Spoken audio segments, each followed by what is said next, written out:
Sometimes the most important people around us are completely invisible. They work in silence, they help without expecting rewards, and we do not notice them until they disappear. Martin Novak is a janitor in a large office building. He cleans the hallways every evening. He is a single father with 2 children. He has tired hands and calm eyes. Nobody notices him. One day, he is fired because of a misunderstanding. The personnel director gives him a termination notice without mercy. Martin leaves silently. But that same night, the phone rings for CEO Katerina Svoboda. She discovered something shocking, something that makes her go out into the night and search for Martin all over the city. Because Martin was not just a janitor, he was the company's secret hero. Nobody knew about him. Now the CEO is begging him to come back. What did Martin actually do? And will he come back? Sometimes the most important people around us are completely invisible. They work in silence, they help without expecting rewards, and we do not notice them until they disappear. Martin Novak is a janitor in a large office building. He cleans the hallways every evening. He is a single father with 2 children. He has tired hands and calm eyes. Nobody notices him. One day, he is fired because of a misunderstanding. The personnel director gives him a termination notice without mercy. Martin leaves silently. But that same night, the phone rings for CEO Katerina Svoboda. She discovered something shocking, something that makes her go out into the night and search for Martin all over the city. Because Martin was not just a janitor. He was the company's secret hero. Nobody knew about him. Now the CEO is begging him to come back. What did Martin actually do? And will he come back? Before we dive deeper into this story, tell us where you are watching from, and if this story touches your heart. Please subscribe, because tomorrow I have something truly special prepared for you. Drop a like if you believe in second chances, and write in the comments what kindness means to you. These small gestures mean the world to storytellers like us, and they help us bring more meaningful stories to people who need them. Now let us go back to where it all began. The morning started like every other morning in Martin's small apartment on the edge of the city. The alarm clock rang at 5:30 in the morning. Martin opened his eyes and stared at the ceiling for a moment. The paint was cracked in several places. He had been meaning to fix it for months, but there was never enough time. There was never enough money, either. He turned off the alarm and sat up slowly. His back ached. It always ached these days. 47 years of life had left their mark on his body. He stood up and walked quietly through the narrow hallway. The apartment was small. 2 bedrooms, 1 tiny bathroom, and a kitchen that doubled as a living room. It was not much, but it was home. He passed the first bedroom. The door was slightly open. Inside, his daughter Emma slept peacefully. She was 14 years old. Her dark hair spread across the pillow like a fan. She had his eyes, calm and deep. Martin smiled.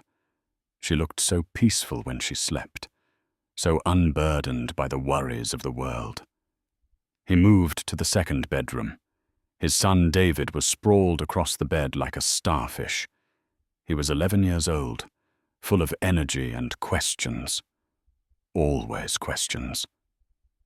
Martin adjusted the blanket that had fallen to the floor. David stirred but did not wake. Martin left the door open, just a crack, just like they liked it. He went to the kitchen and started the coffee maker. It was old and loud. It coughed and sputtered like a sick man. But it still worked. That was all that mattered. While the coffee brewed, Martin prepared breakfast for the kids. 2 bowls for cereal, 2 glasses for juice. He left a note on the table. Gone to work early. Breakfast is ready. Emma, please make sure David brushes his teeth. Love you both. Dad. He had written thousands of these notes over the years, ever since his wife died 6 years ago. Cancer took her in 8 months, fast and cruel. Martin had become mother and father overnight. He learned to braid hair. He learned to cook more than pasta. He learned to listen when his daughter cried about boys. He learned to play soccer in the park with his son, even when his back screamed in protest. He learned that love was not just a feeling. It was a decision you made every single day. Martin poured his coffee into a thermos and grabbed his jacket. It was October. The air had that sharp edge that promised winter was coming. He took one last look at the apartment. Everything was in its place. Everything was as it should be.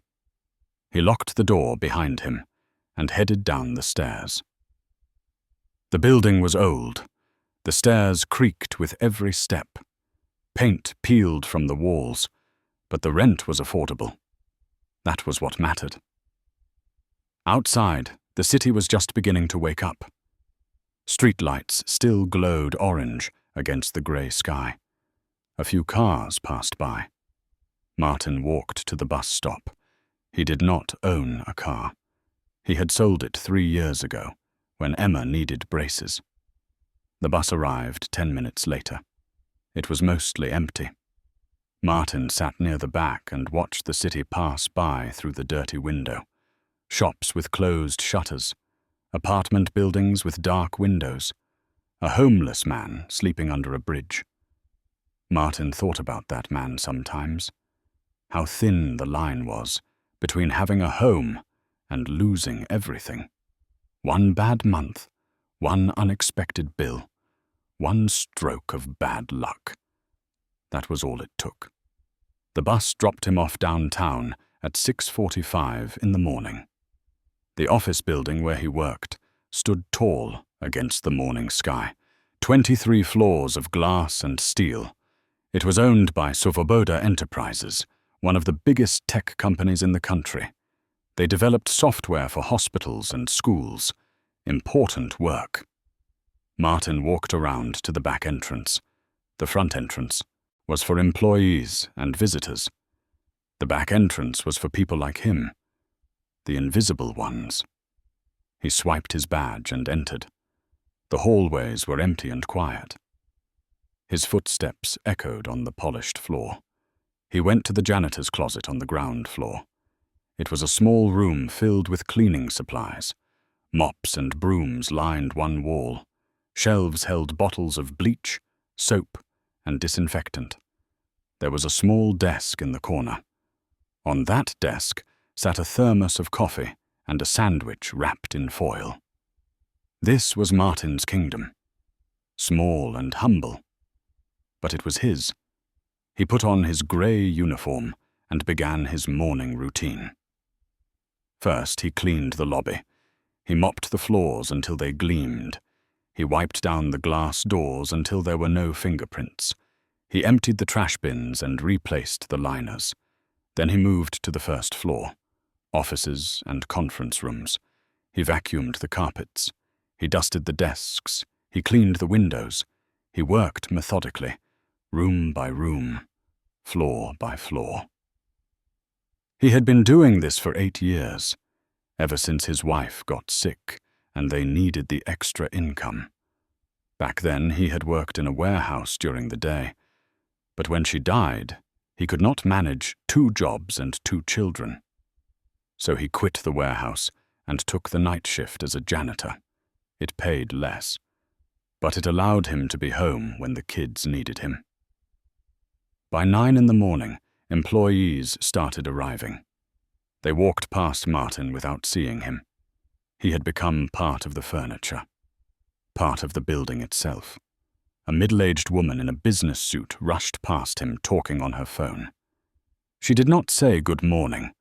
A young man in jeans and a hoodie nearly bumped into Martin's cleaning cart. He did not apologize. Martin did not mind. He understood. People had their own problems, their own worries. They were not being rude. They simply did not see him. And in a way, that was fine. Martin had never been someone who needed attention. He had never been someone who needed recognition. He did his job. He went home. He took care of his children. That was enough. At noon, Martin took his lunch break. He sat in the janitor's closet and ate his sandwich, turkey and cheese, the same sandwich he brought every day. He listened to the sounds of the building, phones ringing, people laughing, the hum of the air conditioning.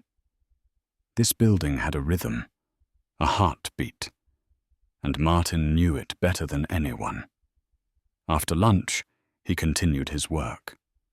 3rd floor, 4th floor, 5th floor. The afternoon passed slowly. At 5 in the evening, most employees began to leave. They rushed to the elevators, eager to go home, eager to start their real lives. Martin waited. His real work began when everyone else left. From 6 in the evening until 2 in the morning, Martin cleaned the entire building. Top to bottom, every office, every bathroom, every hallway. It was exhausting work, but it was honest work, and it paid the bills, mostly. There was something Martin did that nobody knew about, something he had been doing for 3 years now. Every evening, after he finished cleaning the executive floor on the 20th level, Martin would sit at one of the computers, not to waste time, not to browse the internet, but to work. Martin had a secret. Before his wife got sick, before life forced him into survival mode, Martin had been studying computer science at the university. He had been good at it. Very good. But he had to drop out in his 3rd year when the medical bills started piling up. He never went back, but he never stopped learning either. Late at night, after his cleaning duties, Martin taught himself programming. He watched free tutorials online. He read textbooks he borrowed from the library. He practiced coding on scraps of paper during his lunch breaks. And then one night, about 3 years ago, Martin discovered something. The company's main software system had a security flaw. A big one. He saw it by accident while cleaning an office. An employee had left their computer unlocked. The screen showed lines of code. Martin glanced at it. Just a glance. But that was enough. He saw the vulnerability immediately. It was the kind of flaw that hackers could exploit. The kind that could cost the company millions, maybe even destroy it. Martin thought about reporting it. But to whom? He was a janitor. Nobody would listen to him. Nobody would take him seriously. So he did something else. He fixed it himself. Late at night, using the employee computers after everyone went home, Martin wrote a patch, a piece of code that closed the security hole. He tested it carefully. He made sure it would not break anything, and then he installed it quietly. Nobody noticed. The system kept running smoothly. Martin went back to mopping floors. But that was just the beginning. Over the next 3 years, Martin found more problems. Small bugs, security issues, performance bottlenecks, things that the official programmers had missed or ignored. And every time, Martin fixed them, quietly, secretly. In the darkness of the empty offices, he never told anyone. He never asked for credit. He did it because it was right. Because he could. Because deep down, Martin was still that university student who loved solving problems, who loved making things work better. The company's software became more stable, more secure. faster. The official development team took credit for the improvements. They probably thought they had done the work themselves. They had no idea that a janitor was their silent partner. Martin did not mind. He was not doing it for recognition. He was doing it because it gave him purpose. Because late at night, alone in those empty offices, he was not just a janitor. He was an engineer, a problem solver, a man using his mind instead of just his hands. It made him feel alive in a way that mopping floors never could. But secrets have a way of coming to light, and Martin's secret was about to explode in the most unexpected way. The day started like any other Wednesday. Martin arrived at 6:45 in the morning. He cleaned the lobby. He worked his way through the lower floors. At around 11 in the morning, he was cleaning the bathrooms on the 7th floor when he heard raised voices. Angry voices. He peeked out into the hallway. 2 men in suits were arguing near the elevator. One was younger, maybe 30 years old. The other was older, maybe 50. Martin recognized them both. The younger man was Thomas Dvorak, the head of the IT department. The older man was Pavel Kral, the operations director. "This is unacceptable," Pavel was saying. His face was red. "We have a major client presentation in 2 hours, and the system is down. Down! Do you understand what this means?" Thomas looked pale. "We are working on it. The servers crashed for some reason. We are trying to—" "Trying is not good enough," Pavel interrupted. "The CEO is going to have your head for this. Mine too, probably." They walked away, still arguing. Martin went back to cleaning. But something bothered him. The servers crashed? That was unusual. The system had been running smoothly for months. He wondered what went wrong. Martin finished his morning shift and took his lunch break at noon. He sat in the janitor's closet eating his sandwich, but his mind kept returning to the server crash. Something felt wrong about it. After lunch, he continued cleaning, but the building had a different energy today. People were stressed. Phones were ringing constantly. He heard fragments of worried conversations. By 3 in the afternoon, Martin was cleaning the 15th floor when he overheard another conversation. 2 programmers were standing by the water cooler. "I cannot believe this happened," one of them said. She was a young woman with glasses. "The backup systems failed too. Everything just went down at once." The other programmer, a man with a beard, shook his head. "Thomas is losing his mind. He cannot figure out what caused it. The logs show nothing unusual." "What about the presentation?" the woman asked. "Postponed," the man replied. "The client was not happy. I heard they might pull their contract." They walked away. Martin stood there holding his mop. His mind was racing. Backup systems do not fail at the same time as primary systems, not unless something very specific went wrong, or unless someone made them fail. That evening, Martin worked faster than usual. He wanted to get to the 20th floor as quickly as possible. He needed to see the system himself.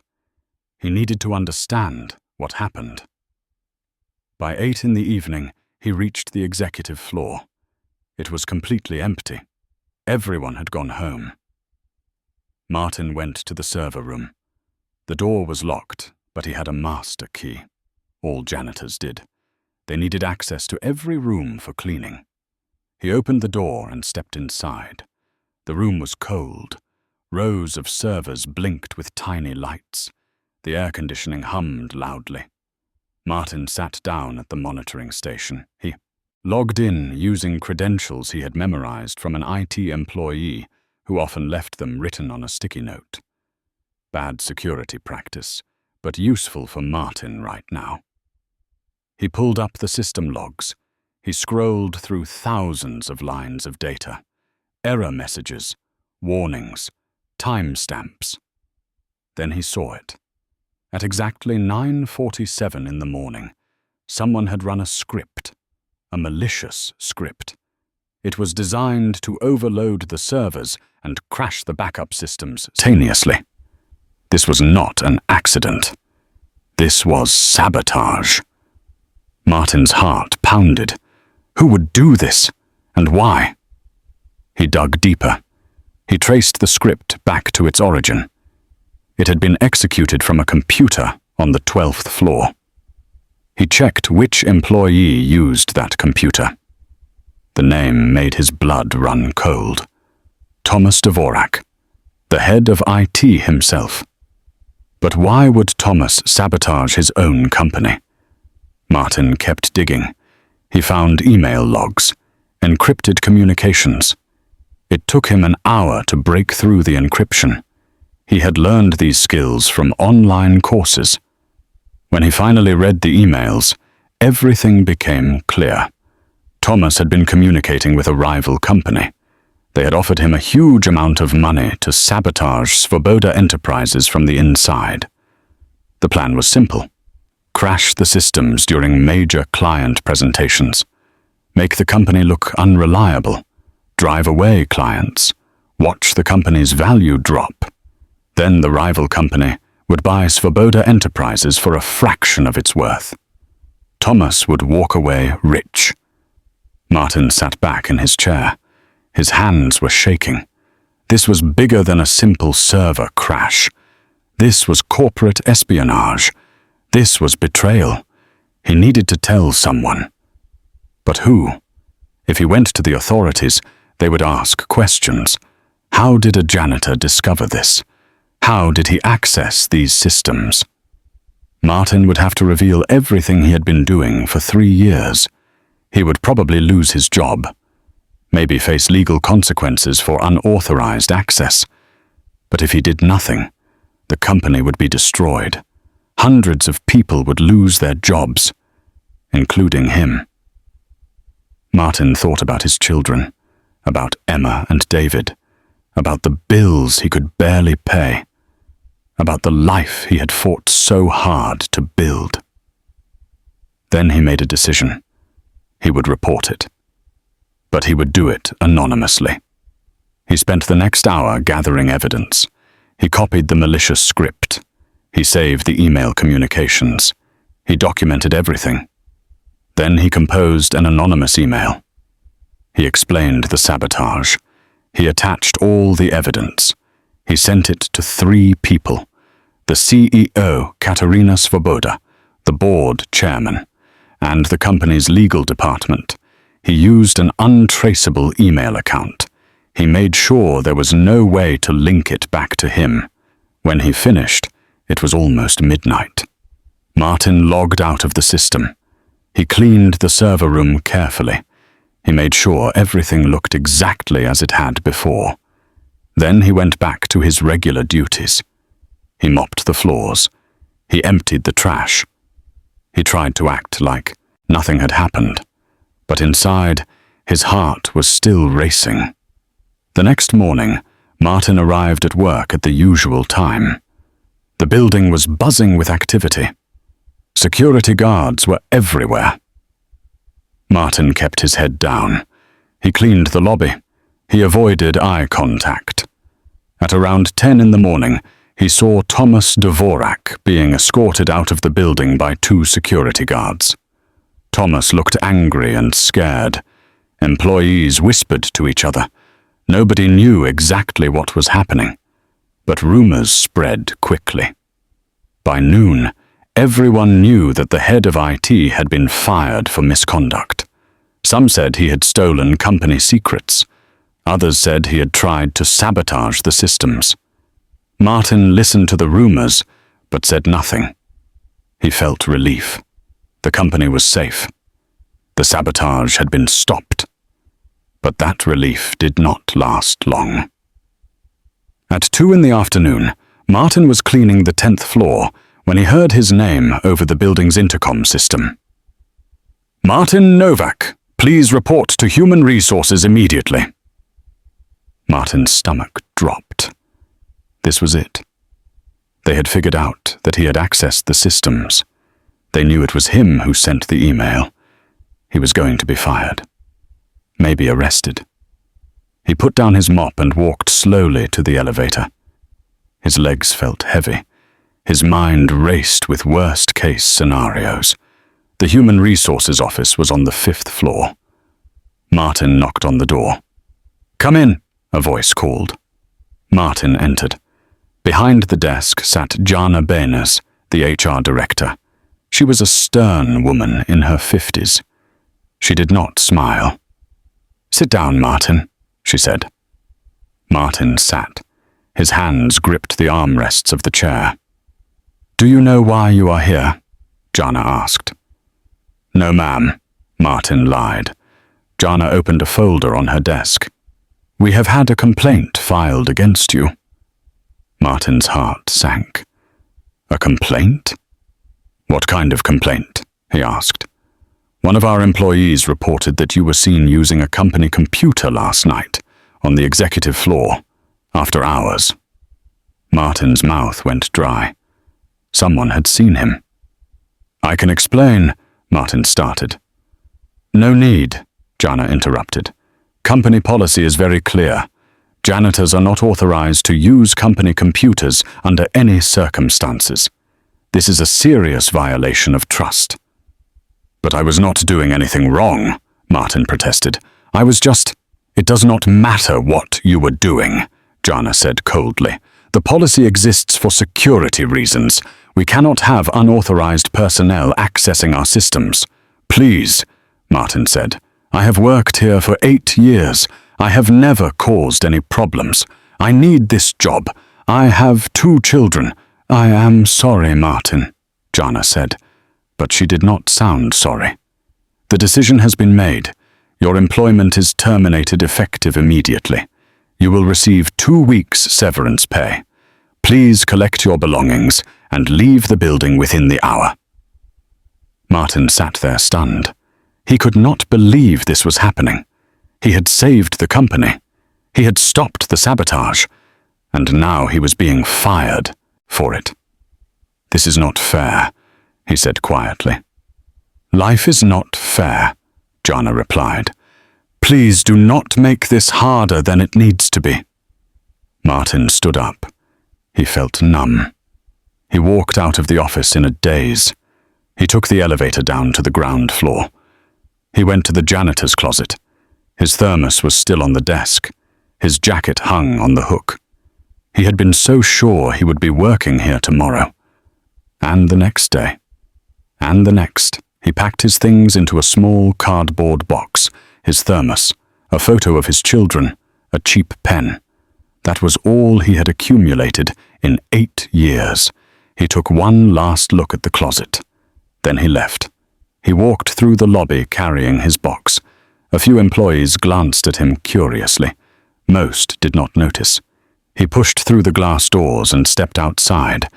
The afternoon sun was bright. Too bright. Martin walked to the bus stop. He sat down on the bench. He put the box next to him. And for the first time in 6 years, since his wife died, Martin Novak cried. Not loud sobs, just quiet tears rolling down his weathered face. He had tried so hard. He had worked so hard. And it had not been enough. It was never enough. Martin arrived home at 4 in the afternoon, earlier than usual. The apartment was empty. Emma and David were still at school. He put the cardboard box on the kitchen table. He stared at it for a long time. 8 years of work reduced to a thermos, a photo, and a cheap pen. He sat down heavily in the old armchair by the window. The springs creaked under his weight. He looked out at the street below. People walking, cars passing, life continuing as if nothing had changed. But everything had changed. Martin tried to think practically. He had 2 weeks of severance pay. That would cover rent for 1 month. Maybe. The utilities would be tight. Food would have to be carefully rationed. After that, he would need to find another job. Fast. But what kind of job? Janitor positions did not grow on trees, and he had no other recent work experience, no degree to fall back on, just an incomplete university education from over 20 years ago. He thought about his children. Emma needed new shoes. Her old ones had holes in the soles. David needed school supplies. His notebook was almost full. These were small things, normal things, things that parents should be able to provide without stress. But for Martin, every expense was a calculation, a careful balancing act between what was needed and what could be afforded. The front door opened. Emma came in first. She dropped her backpack by the door. "Dad," she called out, "you are home early." Martin forced a smile. "Yes, I got off work a bit early today." David burst through the door behind his sister. "Dad, guess what? I got an A on my math test." Martin's heart swelled with pride despite everything. "That is wonderful, David. I am so proud of you." David ran over and hugged him. Martin held his son tight. Emma looked at her father more carefully. She was 14. Older teen, enough to read the worry in his eyes. "Is everything okay, Dad?" she asked. "Everything is fine," Martin lied. "How was school?" Emma did not look convinced, but she let it go. "It was okay. I have a lot of homework tonight." "Me too," David added. "But can we play soccer in the park first? Please?" Martin wanted to say yes. He always wanted to say yes. But his body felt heavy. His mind was exhausted. "Not today, buddy," Martin said. "I'm very tired. Maybe tomorrow." David's face fell. "You always say tomorrow." The words stung, because they were true. Martin was always tired, always working, always barely keeping his head above water. "I'm sorry," Martin said quietly. "I promise we will play this weekend. Okay?" David nodded, but did not look happy. He went to his room. Emma lingered for a moment. "Dad, are you sure everything is okay?" she asked again. Martin looked at his daughter. She had her mother's kindness, her gentle way of seeing through his walls. "We will talk later," Martin said. "After dinner. Right now, I need you to help me with something. Can you make sure David does his homework while I start cooking?" Emma nodded. She squeezed her father's shoulder. Then she went to check on her brother. Martin sat alone in the quiet kitchen. He had to tell them. But not tonight. Tonight, he would let them have one more evening of normalcy. One more night before everything became uncertain again. He stood up and opened the refrigerator. There was not much inside. Some eggs, cheese, vegetables that were starting to wilt. He could make omelettes. The kids liked omelettes. He cooked dinner slowly. The familiar routine was soothing. Crack the eggs, whisk them, chop the vegetables, heat the pan. Simple tasks, tasks he could control. They ate together at the small kitchen table. David talked excitedly about his math test. Emma talked about a book she was reading for English class. Martin listened and smiled and pretended that everything was normal. After dinner, Emma helped with the dishes. David went to finish his homework. Martin sat on the couch. The television was off. He just sat in the silence. Around 9 o'clock, Martin tucked David into bed. "Dad?" David said as Martin turned off the light. "Yes, buddy." "I love you." Martin's throat tightened. "I love you too, David. More than anything." He closed the door and went to Emma's room. She was sitting at her desk reading. "Emma, can we talk?" Martin asked.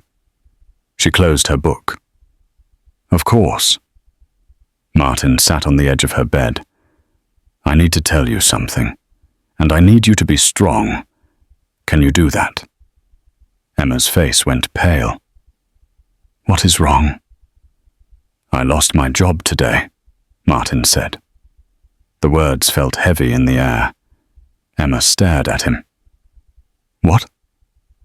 Why? It is complicated, Martin said. But the important thing is that we are going to be okay. I will find another job. We have some savings. We will manage. How much savings? Emma asked. She was practical like him. Martin hesitated. Enough for a couple of months, if we are careful. Emma's eyes filled with tears. What if you cannot find a job in 2 months? I will, Martin said, with more confidence than he felt. I promise. Emma wiped her eyes. What can I do to help? Just focus on school, Martin said, and help me take care of David. He does not need to know yet, not until we know what happens next. Emma nodded. Okay. Martin kissed her forehead. We have been through hard times before. We will get through this too. But as he left her room, Martin was not sure he believed his own words. That night, Martin could not sleep. He lay in bed staring at the ceiling, the same cracked ceiling he had been staring at for years. He thought about his wife, about how she would have handled this. She had been the strong one, the optimistic one. When she got sick, she never complained, never asked why this was happening to her. She faced death with more grace than Martin had ever seen. Take care of our babies, she had whispered in her final days. Promise me you will always take care of them. I promise, Martin had said. And he had kept that promise, through everything, through the grief and the exhaustion and the endless struggle.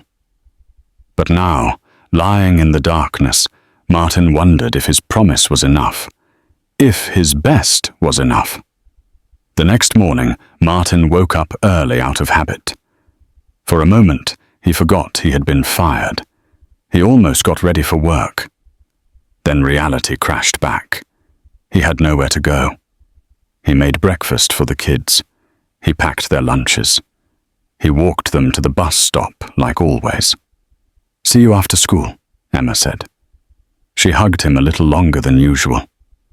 David waved from the bus window as it pulled away. Martin waved back until the bus disappeared around the corner. Then he walked home alone. The apartment felt different in the daytime, quieter, emptier. Martin sat at the kitchen table with a notepad and pen. He needed a plan. First priority was finding a job, any job. He made a list of places to apply: grocery stores, warehouses, other office buildings that might need janitors. Second priority was cutting expenses. He went through their monthly bills. Rent was $800. Utilities averaged $150. Food was about $300 if they were careful. Phone bill was $50. Internet was $40. That was necessary for job searching and the kids' homework. Total monthly expenses were about $1,340. His severance pay was $1,600. That left him with $260 for everything else. Clothes, transportation, emergencies. It was not enough. It was never enough. Martin spent the rest of the day filling out job applications online. He used the simple resume he had created years ago. High school diploma, some university, 8 years as a janitor, no special skills listed. He could not mention his programming abilities. How would he explain learning them? By 5 in the evening, he had applied to 23 positions. Most probably would not even read his application. He was just another middle-aged man with minimal qualifications competing against hundreds of others. The kids came home. Martin pretended he had been productive. He helped David with his homework. He listened to Emma practice her presentation for history class. They had dinner. They watched television together. Martin went through the motions of normal family life while his mind raced with worry. This became the routine for the next 3 days. Wake up. Make breakfast. Send the kids to school. Apply for jobs. Wait for responses that never came. Pretend everything was fine. By the 4th day, Martin's anxiety was turning into desperation. He had heard back from exactly 0 employers. His severance pay was already being eaten away by daily expenses. He needed to try something different. That afternoon, Martin decided to go to the local employment office. Maybe they could help him find something. Anything. The employment office was in a grey building downtown. Martin took the bus. He sat in the waiting area for 45 minutes before his number was called. The employment counselor was a tired-looking woman named Helena. She looked at his resume with little interest. "What kind of work are you looking for?" she asked. "Anything," Martin said. "I am a hard worker. I can do manual labor, cleaning, stocking, whatever is available." Helena typed something into her computer. "Do you have any specialized skills? Technical training?" Martin hesitated. "I have some experience with computers." "What kind of experience?" "I taught myself some programming, basic troubleshooting, system maintenance." Helena looked skeptical. "Do you have any certifications? Formal training?" "No," Martin admitted. "It was self-taught."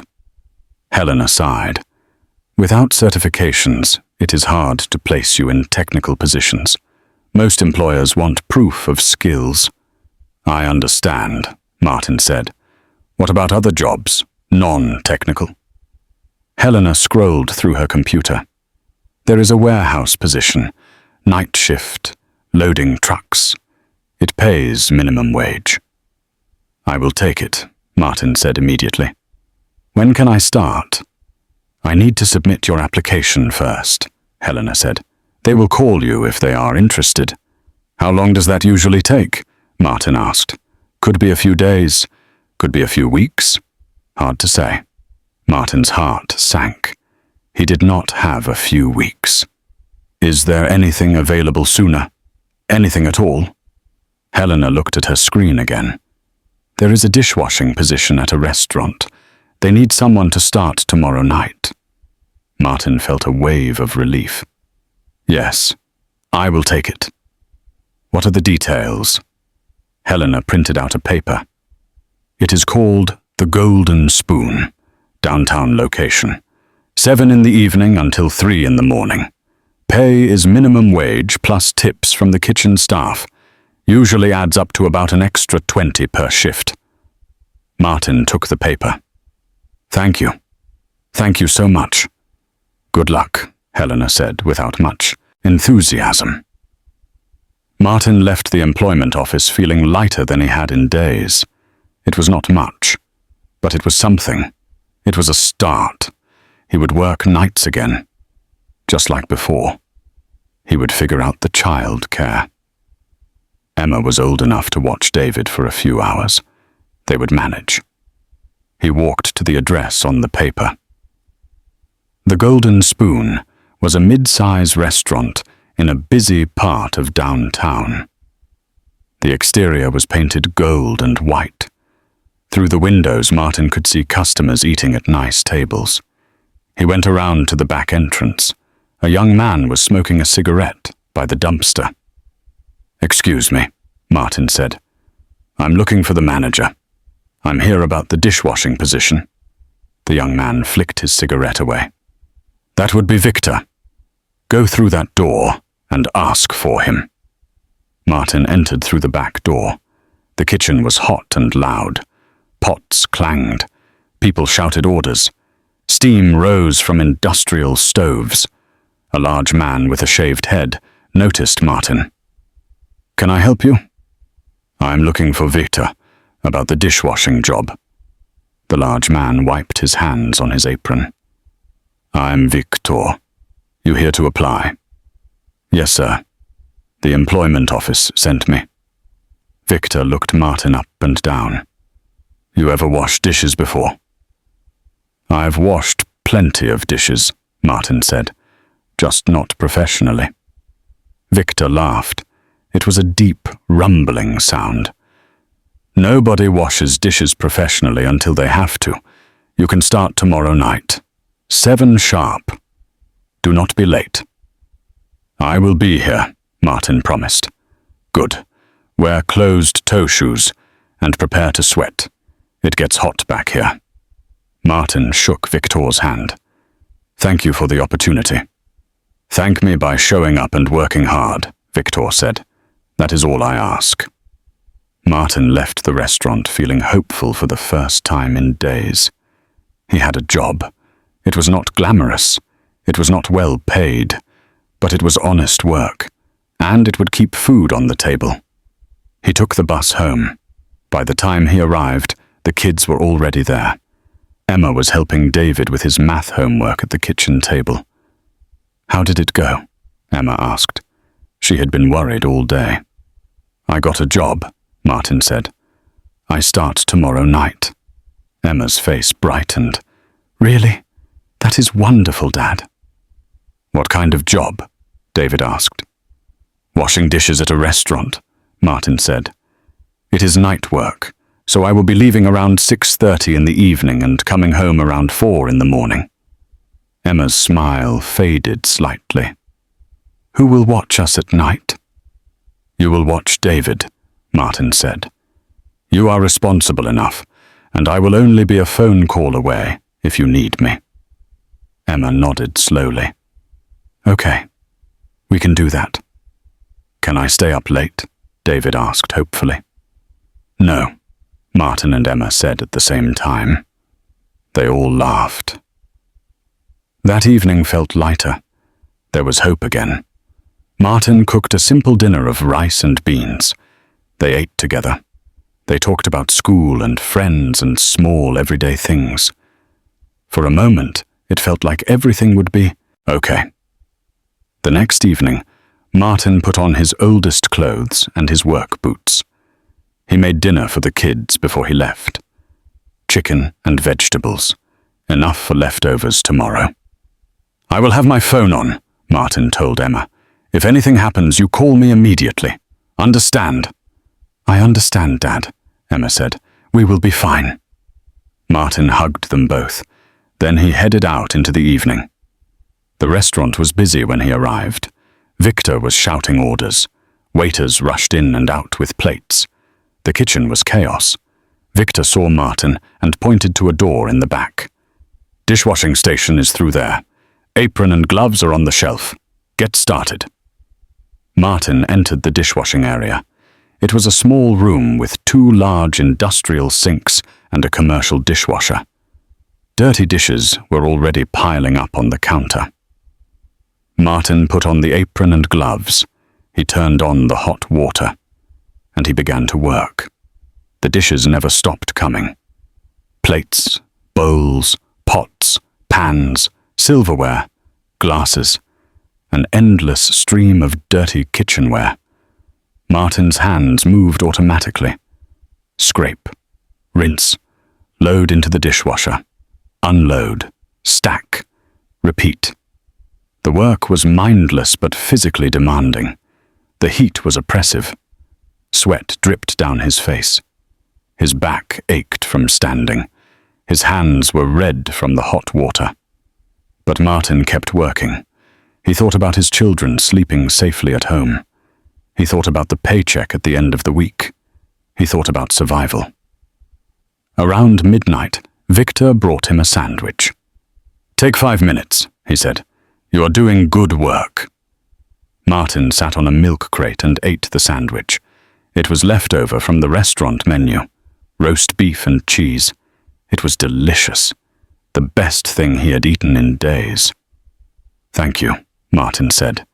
Victor nodded. We take care of our people here. You show up. You work hard. We make sure you eat." After his break, Martin went back to the dishes. The night stretched on.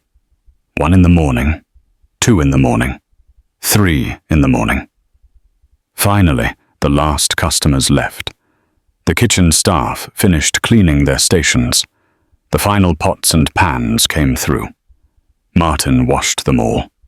By 3:30, the dishwashing area was spotless. Victor came back to inspect. "Good work, Martin. Same time tomorrow?" "I will be here," Martin said. Victor handed him an envelope. "First night's pay. Cash. The tips are from the kitchen guys." Martin opened the envelope. There were several bills inside. He counted quickly. $80. Minimum wage for 8 hours plus 20 in tips. It was not much, but it felt like a fortune. "Thank you," Martin said. He meant it deeply. He took the bus home through the empty pre-dawn streets. The city looked different at this hour. Quiet, peaceful, almost beautiful. He arrived home at 4:15. The apartment was dark and silent. He checked on the kids. Emma was curled up in her bed. David had kicked off his blankets as usual. Martin covered him gently. Both children were safe. Both were sleeping peacefully. Martin went to his own room. He was exhausted. Every muscle ached, but he felt something he had not felt in over a week. He felt useful again. He fell asleep as soon as his head hit the pillow. This became Martin's new routine. Sleep until noon. Wake up and have lunch with the kids when they got home from school. Help with homework. Make dinner. Leave for work at 6:30. Wash dishes until 3 in the morning. Come home. Sleep. Repeat. It was grueling, but it was working. The days blurred together. 1 week passed, then 2. Martin's hands developed calluses. His body adjusted to the night schedule. The paychecks were small but steady. He was making rent. He was buying food. They were surviving, but barely. There was no room for error, no room for unexpected expenses. And then, in the 3rd week, the unexpected happened. David came home from school with a note from the teacher. He needed supplies for a science project. Poster board, markers, glue. The supplies would cost about $20. $20 that Martin did not have. "Can we get them tomorrow?" David asked. His eyes were bright with excitement about the project. Martin looked at the list. He looked at his son's hopeful face. "We will figure it out," Martin said. That night at work, Martin's mind was elsewhere. He was trying to calculate how to afford the supplies. Maybe he could skip lunch for a few days. Maybe he could walk to work instead of taking the bus. Save a few dollars here and there. He was so distracted that he did not notice the pot was too heavy. He lifted it wrong. Pain shot through his back, sharp and sudden. Martin gasped. He set the pot down carefully. He leaned against the sink. The pain radiated down his leg. Victor noticed. "You okay, Martin?" "Just my back," Martin said. "It will pass." But it did not pass. By the end of the shift, Martin could barely stand up straight. He walked home slowly. Each step was agony. The next day, the pain was worse. Martin could barely get out of bed. Emma found him struggling to sit up. "Dad, you need to see a doctor," she said. "I am fine," Martin lied. "Just pulled a muscle." "You are not fine," Emma insisted. "Please, go to the clinic." Martin knew she was right, but doctors cost money. Money he did not have. "I will rest today," he said. It will be better by tonight. But it was not better. Martin could barely walk. He called Victor. "I am sorry," Martin said. "I hurt my back. I do not think I can work tonight." There was a pause. Then Victor said, "Take care of yourself, but I need someone reliable. If you cannot work, I need to find someone else." Martin's heart sank. "I understand. I will be back tomorrow. I promise." "We will see," Victor said. Then he hung up. Martin lay in bed. The pain in his back was nothing compared to the fear in his chest. He was losing his job again. After only 3 weeks, and this time it was his own fault. Emma stayed home from school the next day to take care of Martin. She brought him water and ibuprofen. She made him soup for lunch. She was only 14, but she took care of him like she was the parent. "You should not be doing this," Martin said. "You should be at school." "School can wait," Emma said. "You are more important." David came home that afternoon and peeked into Martin's room. "Are you okay, Dad?" "I'm fine, buddy," Martin said. "Just need to rest a bit." But Martin was not fine. By evening, he forced himself to stand. He needed to go to work. He needed that job. He could barely walk, but he got dressed anyway. Emma watched him with worried eyes. "Dad, you cannot go like this." "I have to," Martin said. "We need the money." He took the bus to the restaurant. Every bump in the road sent pain shooting through his spine. When he arrived, Victor took one look at him and shook his head. "You should be in bed." "I can work," Martin insisted. "Look at you," Victor said. "You can barely stand. Go home. Rest. Come back when you are better." "Please," Martin said. "I need this job." Victor's expression softened. "Listen, Martin, you are a good worker, but I cannot have you hurt yourself worse. Take 3 days off, rest your back, then come back. Your job will still be here." Martin felt tears prick his eyes. "Thank you." "Go home," Victor said gently. "Take care of yourself." Martin took the bus back home. He felt defeated. 3 days without pay meant 3 days without money. It meant falling further behind. That night, Emma heated up leftovers for dinner. Martin sat at the table, even though it hurt. They ate together in silence. After dinner, Emma cleared the dishes. Then she sat down across from her father. "Dad, we need to talk about money." Martin looked at his daughter. She looked so much older than 14 right now. "What about it?" "I know we do not have enough," Emma said. "I see you counting bills. I see you skipping meals. I am not stupid." Martin sighed. "I am sorry you have to see that." "I want to help," Emma said. "I can get a job. There is a grocery store near school. They hire at 15. I am almost 15. "No," Martin said immediately. "Absolutely not." "Why not?" Emma asked. "Because you are a child," Martin said. "Your job is to go to school, to be a kid, not to worry about bills." "But I am worried anyway," Emma said. "At least if I worked, I could do something about it." Martin reached across the table and took her hand. "I know you want to help, and I love you for it. But I am the parent. This is my responsibility, not yours." Emma's eyes filled with tears. "I just feel so useless."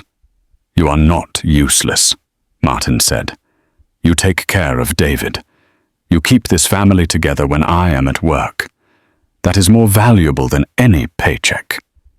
Emma wiped her eyes. "Okay. But if things get worse, promise you will let me help." Martin nodded. even though he knew he would never take money from his child. The next 3 days were the longest of Martin's life. He lay in bed and tried to heal. He took ibuprofen. He did gentle stretches. He iced his back. Slowly, the pain started to fade, but the worry did not. He had 3 days without pay. That meant he was short on rent.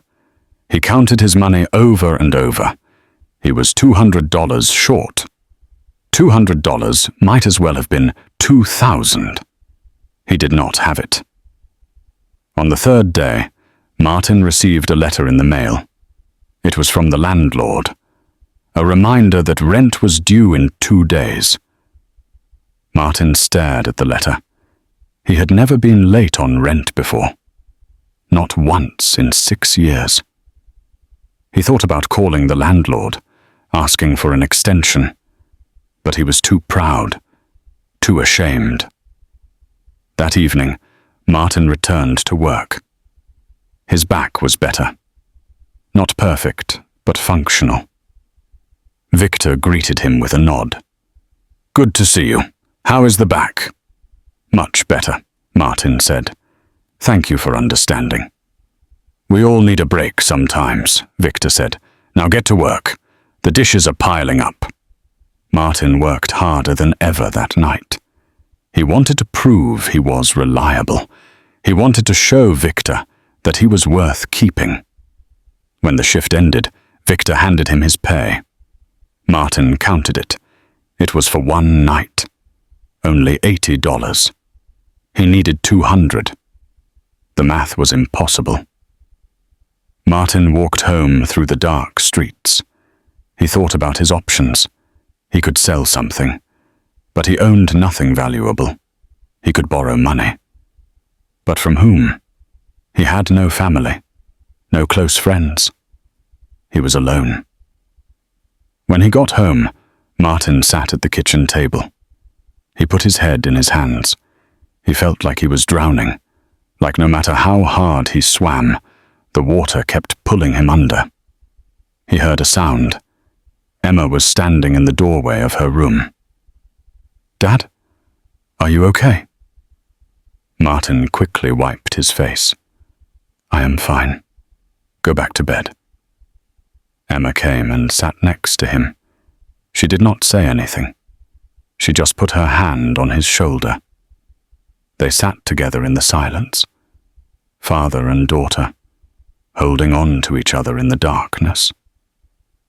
The next morning, Martin made a decision. He would go to the landlord. He would explain the situation. He would ask for more time. He would beg if he had to.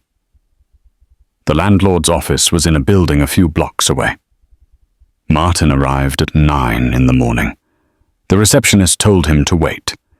He sat in a plastic chair for 30 minutes. Finally, he was called in. The landlord was a man named Marek. He was in his 60s with grey hair and sharp eyes. "What can I do for you, Martin?" Marek asked. Martin took a deep breath. "I am going to be short on rent this month. I lost my job a few weeks ago. I have a new job now, but I had some unexpected expenses. I am short $200. Marek leaned back in his chair. "I see. And when do you think you can pay the full amount?" "By the end of next week," Martin said. "I will work extra shifts. I will get the money. I just need a little more time." Marek was quiet for a moment. Then he said, "Martin, you have been a good tenant. You always pay on time. You keep the apartment clean. You do not cause problems." "Thank you," Martin said hopefully. "But I cannot make exceptions," Marek continued. "If I let you pay late, then everyone will want to pay late. It is bad for business." Martin's hope crumbled. "Please, I have 2 children. We have nowhere else to go." "I am sorry," Marek said. He did not sound sorry. "If you do not have the full rent by tomorrow, I will have to start eviction proceedings." "Eviction?" Martin's voice cracked. "But I only need 1 more week." "Rules are rules," Marek said. "I am running a business, not a charity." Martin stood up. His legs felt weak. "I understand. Thank you for your time." He left the office in a daze. Eviction. The word echoed in his mind. Where would they go? What would they do? He walked home slowly. His mind raced with desperate ideas. He could take out a loan, but with no credit and no stable job history, no bank would approve him. He could pawn something, but he owned nothing worth $200. He could ask Victor for an advance, but he had just started working there. Victor had already been generous by holding his job.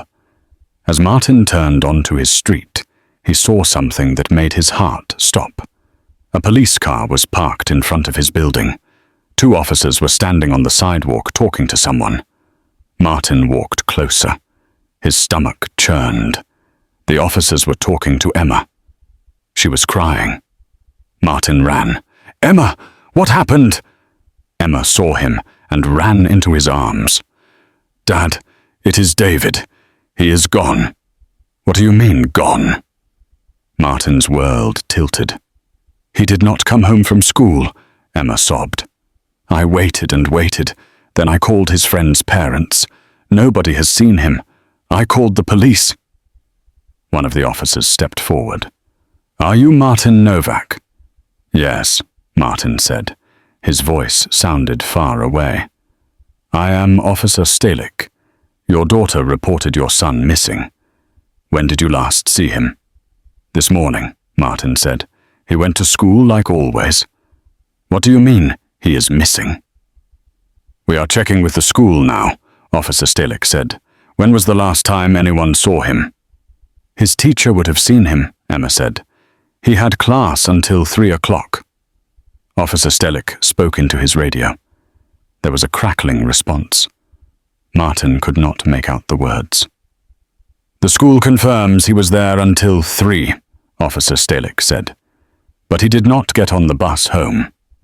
Nobody knows where he went after that." Martin felt like he could not breathe. David was missing. His 11-year-old son was missing. "We need to find him," Martin said. His voice was shaking.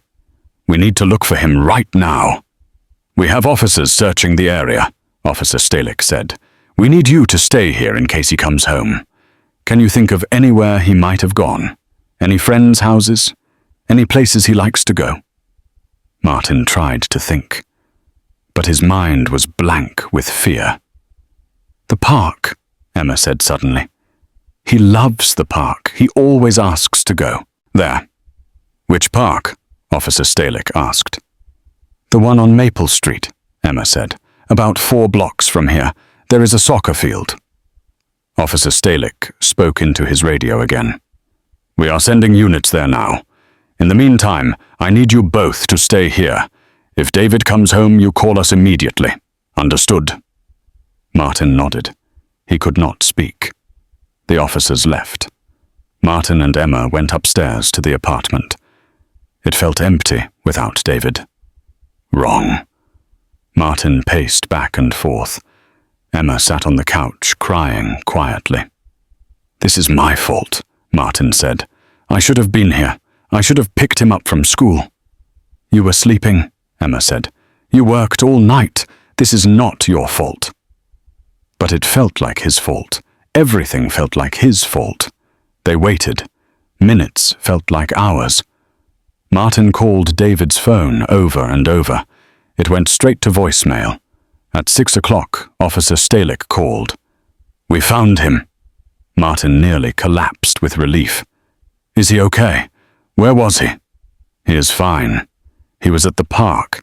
He is a bit upset, but he is not hurt. We are bringing him home now." 10 minutes later, a police car pulled up in front of the building. Martin and Emma rushed downstairs. David climbed out of the back seat. His face was red from crying. Martin grabbed him and held him tight. "Where were you? Why did you not come home?" David buried his face in his father's chest. "I am sorry, Dad. I am so sorry." Martin pulled back and looked at his son. "What happened? Why did you go to the park?" David wiped his eyes. "I did not mean to make you worry. I just needed to think." "Think about what?" Martin asked. Officer Stelick cleared his throat. He was trying to earn money. He had a sign asking for donations to help his family. Martin's heart broke. "Oh, David." "I heard you and Emma talking about rent," David said. "I heard you say we needed $200. I thought maybe if I asked people for help, I could get the money." Martin knelt down so he was eye level with his son. "You cannot do that. You cannot go off by yourself without telling anyone. Do you understand how scared we were?" "I am sorry," David said again. Tears streamed down his face. "I just wanted to help." Martin pulled him close again. "I know, but you are 11 years old. It is not your job to worry about money. That is my job." "But what if we lose our home?" David asked. "We are not going to lose our home," Martin said, even though he did not know how he would keep that promise. Officer Stelick handed Martin a small jar. "He collected this. Thought you should have it." Martin took the jar. Inside were coins and a few crumpled bills. He counted quickly. $23. His 11-year-old son had sat in a park begging for money because his father could not provide. The shame was overwhelming. "Thank you, officer," Martin managed to say. Officer Stelick nodded. "Keep a closer eye on him. He is a good kid. But the world is not always safe." After the police left, Martin took his children upstairs. He made them sit on the couch. "We need to talk," Martin said, "about everything." Emma and David looked at him with worried eyes. Martin took a deep breath. "I have not been honest with you. Things are harder than I let on. I am struggling to make ends meet, but that does not mean you need to fix it. You are children. You should be thinking about school and friends and being kids, not about rent and bills." "But we want to help," Emma said. "I know," Martin said, "and that shows what good hearts you have. But the best way you can help is by letting me be your father, by letting me figure this out. Can you do that?" They both nodded. "And David," Martin said, "you can never, ever do something like that again. If you had gotten hurt, if something had happened to you, I would never forgive myself. Do you understand?" "I understand," David said quietly. Martin hugged them both.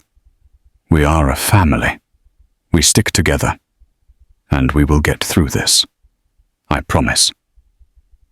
That night, after the kids went to bed, Martin sat alone in the dark.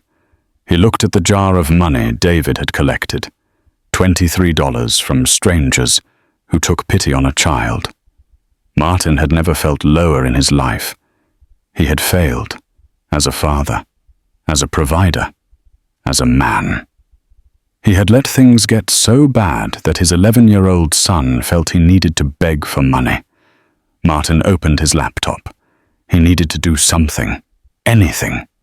He started searching for jobs again, better-paying jobs, jobs that would give his children the life they deserved.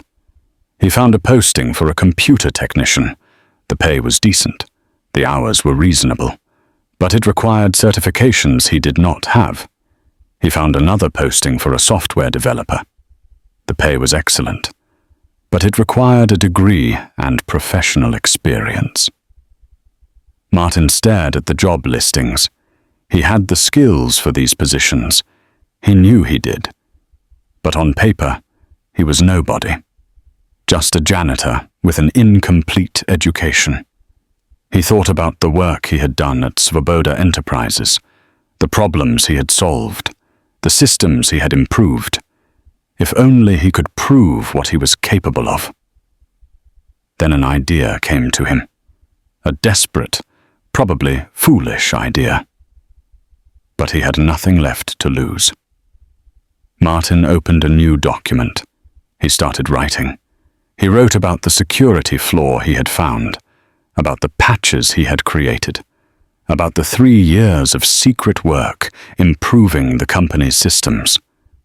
He wrote down everything, every detail, every line of code. He created a portfolio of his work. Then he wrote a letter.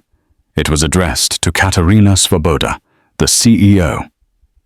"Dear Ms. Svoboda," he began. "My name is Martin Novak. Until recently, I was a janitor at your company.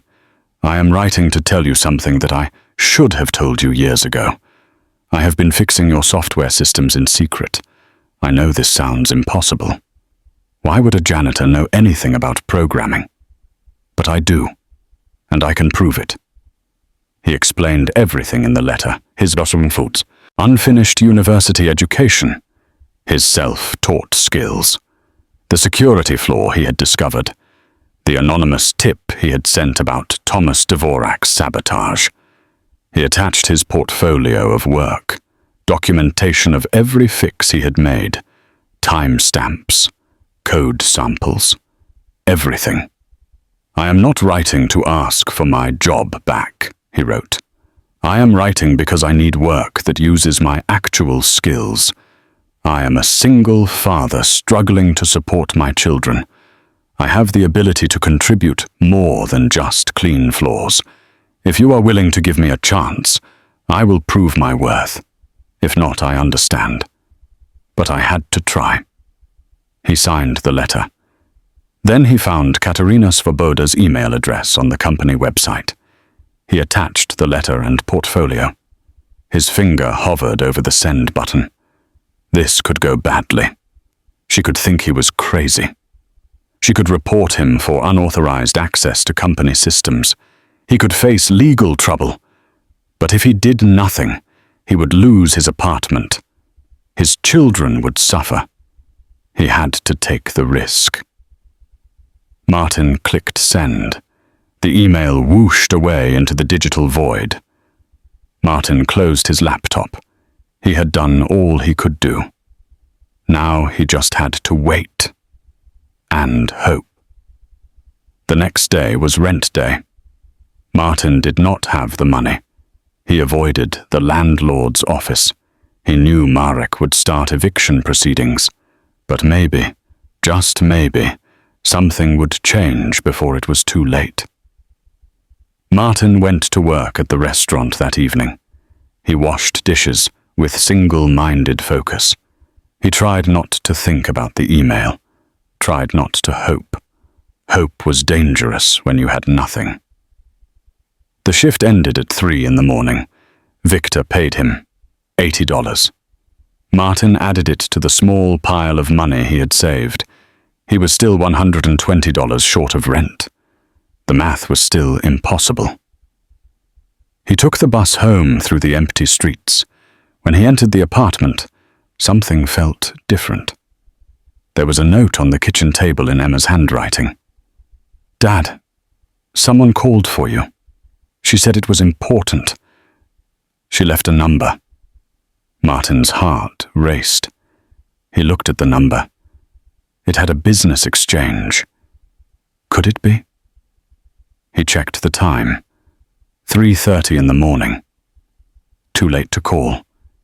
He would have to wait until morning. Martin lay in bed, unable to sleep. His mind spun with possibilities. Maybe it was nothing. Maybe it was a wrong number. Or maybe, just maybe, it was a chance. The sun rose. Martin waited until 8 o'clock. Then he dialed the number. A receptionist answered. "Svoboda Enterprises. How may I direct your call?" Martin's mouth went dry. "I received a message to call this number. My name is Martin Novak. One moment, please." The line went quiet. Martin waited. His heart pounded. Then a woman's voice came on the line. "Mr. Novak, this is Katerina Svoboda." Martin almost dropped the phone. The CEO herself. "Ms. Svoboda?" "Yes, I am here." "I received your email," she said. Her voice was calm but intense. "I need to meet with you. Today. As soon as possible." "Of course," Martin said. "When?" "Can you come to my office at 10 this morning?" Katerina asked. Martin looked at the clock. That gave him less than 2 hours. "Yes, I will be there." "Good. Security will be expecting you. Ask for me at the front desk." She hung up. Martin stood there holding the phone. This was really happening. He had 2 hours to make himself presentable. 2 hours to prepare for a meeting that could change everything. He showered quickly. He put on his only dress shirt and his one pair of good pants. They were old but clean. He tried to shave, but his hands were shaking. Emma woke up and found him in the bathroom. "Dad? What is going on?" "I have a meeting," Martin said, "at my old company. The CEO wants to see me." Emma's eyes went wide. "Really? Why?" "I sent her a letter," Martin said, "about work I did there. She wants to talk about it." "That is amazing, Dad." Emma hugged him. "I'm so proud of you." Martin hugged her back. "Do not get too excited. This might be nothing." But even as he said it, he felt hope rising in his chest. Dangerous, terrifying hope. Martin left the apartment at 9. He took the bus downtown. He arrived at the Svoboda Enterprises building at 9:45. The tall glass tower looked the same as always, but walking through the front entrance instead of the back entrance felt surreal. The security guard looked at him suspiciously. "Can I help you?" "I have a meeting with Miss Svoboda," Martin said. "My name is Martin Novak." The guard checked his computer. His eyebrows rose. "Yes, sir. She is expecting you. Take the elevator to the 23rd floor. Top floor." Martin walked to the elevator. Employees in business clothes crowded around him. They did not recognize him. Why would they? He had just been the janitor. The elevator rose. Floor after floor. Martin's stomach churned. The doors opened on the 23rd floor. The executive level. Martin had cleaned these offices 100 times. But he had never been here during business hours. A receptionist greeted him. "Mr. Novak, follow me, please." She led him down a hallway to a large corner office. The door was open. Inside, Katerina Svoboda sat behind a massive desk. She was in her 50s with sharp eyes and grey-streaked hair. She looked up when Martin entered. "Mr. Novak, thank you for coming. Please sit down." Martin sat down in the leather chair across from her desk. The office was impressive. Floor-to-ceiling windows overlooked the city. Awards and certificates lined the walls. This was the office of someone who had built an empire. Katerina studied him for a moment. Then she opened her laptop and turned it toward him. "I spent all night reading your documentation, the security patches, the performance improvements, the bug fixes. 3 years of work." Martin nodded. He did not trust himself to speak. "I had my head of IT verify everything this morning," Katerina continued. "He confirmed that all of these improvements exist in our system. He had no idea where they came from. He thought his own team had implemented them." She leaned back in her chair. "You did all of this? While working as a janitor?" "Yes, ma'am," Martin said quietly. "Why?" Katerina asked. "Why not tell anyone? Why work in secret?" Martin took a breath. "Because nobody would have believed me. I am just a janitor. I have no degree, no credentials. If I had told anyone what I found, they would have dismissed me. So I fixed the problems myself. That was incredibly risky, Katerina said. You could have broken something, caused serious damage. I was careful, Martin said. I tested everything thoroughly. I never took shortcuts. I treated your systems like they were my own. Katerina was quiet for a moment. The anonymous email we received about Thomas Dvorak. That was you as well? Yes, Martin admitted. I discovered his communications with the rival company. I saw what he was planning. I could not let him destroy this company. You saved us, Katerina said. Thomas's sabotage would have cost us everything. Our biggest clients were ready to leave. Our stock price was dropping. If you had not exposed him when you did, we would have lost it all. Martin did not know what to say. And yet, Katerina continued, you were fired for the very thing that saved us. It was a misunderstanding, Martin said. The HR director did not know what I was doing. She just saw an unauthorized person using company computers. Katerina's jaw tightened. Tell me exactly what happened, from the beginning. Martin told her everything.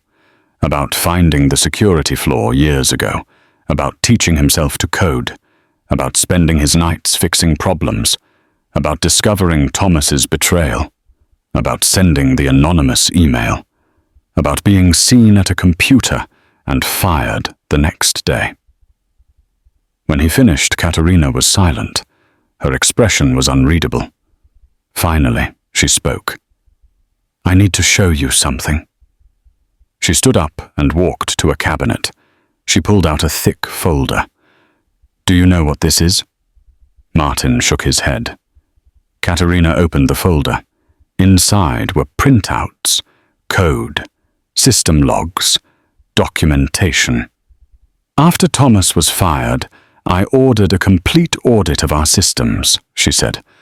I wanted to understand exactly what he had done. What we found was shocking. Not just Thomas's sabotage. We found 3 years of unauthorized modifications to our core software. She laid out the papers on the desk. At first, we thought Thomas had been sabotaging us for years, but the more we investigated, the more confused we became. Because these modifications were not sabotage, they were improvements, significant improvements. She looked at Martin. We spent weeks trying to figure out who did this. We interviewed every programmer, every IT staff member. Nobody knew anything. It was like we had a ghost in the system. Martin's heart raced. A ghost, he repeated. That is what my lead investigator called it, Katerina said. The ghost in the machine. Someone who could access our systems without leaving traces. Someone who understood our software better than the people who built it. She pointed to one of the documents. This security patch you created, our programmers estimated it would have taken a team of 3 people 6 months to develop. You did it alone, in secret, while working as a janitor. I had time, Martin said, and I was motivated. Motivated by what? Katerina asked. This is not your company. You are not getting paid for this work. Why dedicate 3 years of your life to improving our systems? Martin thought about how to answer. When my wife was dying, I felt powerless. I could not save her. I could not fix what was broken. After she died, I spent years feeling useless, just going through the motions, working, taking care of my kids, surviving but not really living. He paused. Then I found that first security flaw, and I realized I could fix it. I had the skills, the knowledge. For the first time in years, I felt like I had a purpose, like I could make something better. So I kept doing it, not for money or recognition. I did it because it made me feel human again. Katerina sat down slowly. Mr. Novak, do you understand what you have done? The value you have created? I just fixed some problems, Martin said. You revolutionized our software, Katerina corrected him. Our systems are faster, more secure, and more reliable than any of our competitors. We thought it was because we had the best development team. But really, it was because we had you. She pulled out another document. This is an analysis our team prepared. They estimated the monetary value of the improvements you made. Do you want to know what they calculated? Martin shook his head. He did not care about numbers. He cared about feeding his children. $15 million, Katerina said. That is how much it would have cost to purchase or develop these improvements through normal channels. You gave us $15 million worth of work. For free. Martin's head spun. 15 million? It seemed impossible. There is more, Katerina said. The sabotage Thomas was planning. Our analysts believe he would have succeeded. Our company would have collapsed within 6 months. We would have lost everything. Market analysts estimated our company's value at $800 million. She looked directly at Martin. You did not just improve our systems. You saved our company. You saved $800 million worth of value. You saved 500 jobs. You saved everything I spent 20 years building. Martin felt overwhelmed. I did not think of it that way. I just did what seemed right. And that is exactly why I need to make this right, Katerina said. She pulled out a contract. I'm offering you a job, a real job, not as a janitor, as our chief security officer. Martin's breath caught. What? You are more qualified than anyone I could hire, Katerina said. You know our systems inside and out. You have proven your ability, your dedication, your integrity. I need someone like you protecting this company. She slid the contract across the desk. The salary is $200,000 per year, full benefits, health insurance, retirement plan, everything. Martin stared at the contract. $200,000. He had been struggling to make $2,000 a month. This was more money than he could comprehend. I do not have a degree, Martin said. I never finished university. I do not care, Katerina said. You have something better than a degree. You have proven yourself. That contract includes funding for you to complete your education if you want. But it is not required. Martin's hands shook as he picked up the contract. He read through it. Everything she said was there. The salary, the benefits, the position. There is one condition, Katerina said. Martin looked up. What is it? I need you to tell me the truth about one more thing, Katerina said. Her expression became serious. Why did you really send that anonymous email? You could have walked away. Let Thomas destroy the company. Found work elsewhere. But you risked everything to expose him. Why? Martin thought about his answer carefully. Because destroying something takes no skill. Any fool can break things. But building something, creating something, that takes work. Time. Care. You built this company. 500 people depend on it for their livelihoods. I could not stand by and watch one bitter man destroy all of that just to make himself rich. He met her eyes, and honestly, I was proud of the work I had done here, the improvements I made. They were mine, even if nobody knew it. I could not let Thomas erase all of that. Katerina smiled. For the first time since Martin entered the office, she smiled. That is the answer I was hoping for. You are not motivated by money or glory. You are motivated by doing good work. by making things better. That is the kind of person I need in my company. She stood up and extended her hand. Welcome to Svoboda Enterprises, Mr. Novak. This time, as a valued member of our team. Martin stood up. He shook her hand. His eyes were wet with tears he was trying to hold back. Thank you, he managed to say. I will not let you down. I know you will not, Katerina said. Now, we need to address the circumstances of your termination. That was a grave injustice. I am going to personally call Jana Baines into this office and explain to her exactly what happened. You will get an official apology, and I am authorizing back pay for the time you were unemployed. You do not have to do that, Martin said. Yes, I do, Katerina insisted. You saved this company. The least we can do is make sure you are taken care of. She checked her watch. Your official start date is Monday. That gives you 3 days to get your affairs in order. Is that enough time? Martin thought about his life 3 days from now. No more washing, dishes, no more struggling to pay rent, no more fear of losing his home. That is more than enough time, he said. Good. My assistant will help you with all the paperwork. Insurance forms, payroll setup, security badge, everything you need. Katerina walked him to the door. Oh, and Martin, one more thing. Yes? Tell your children that their father is a hero, because that is what you are. Martin left the office in a daze. The receptionist gave him a folder full of paperwork, instructions for his first day, a temporary badge, information about benefits and retirement plans.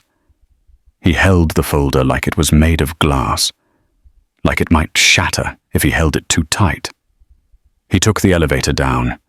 The city stretched out below him through the glass walls.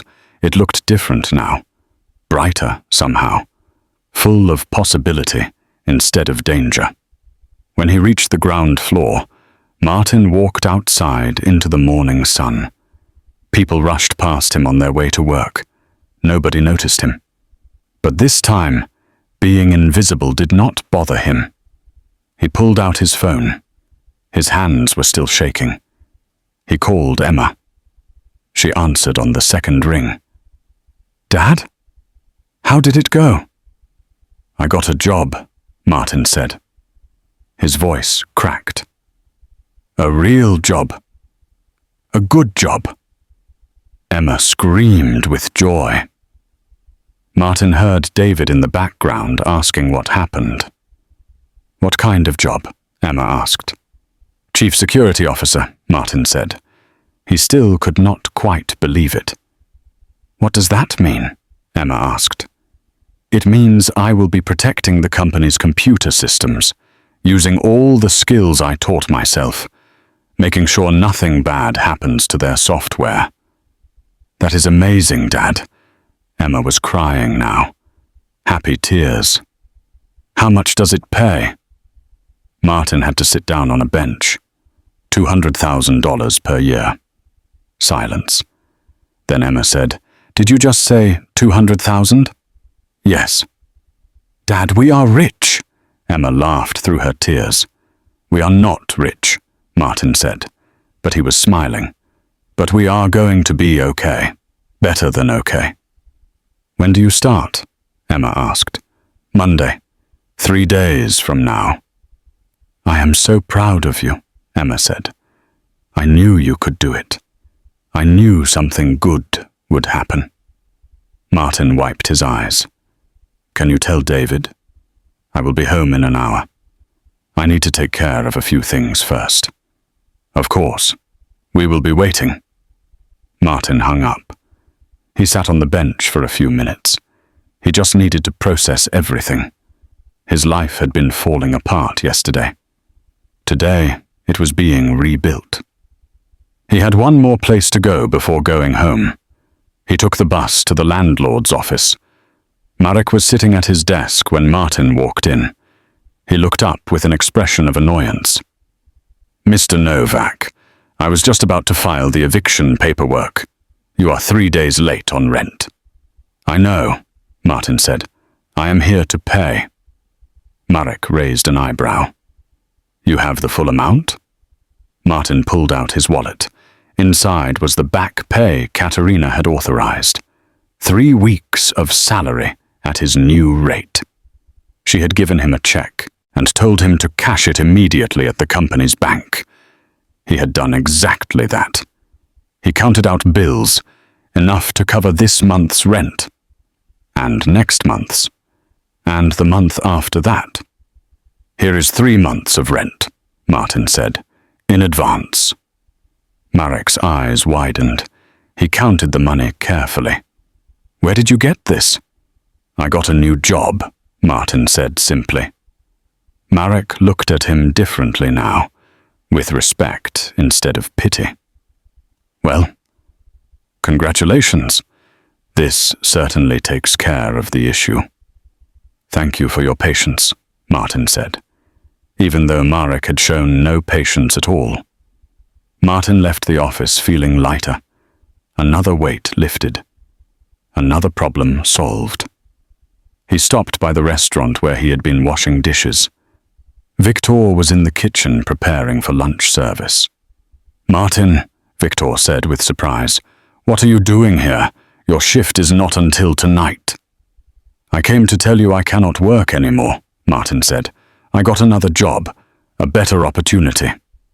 Victor put down his knife. "I see. Well, I am happy for you. You are a good worker.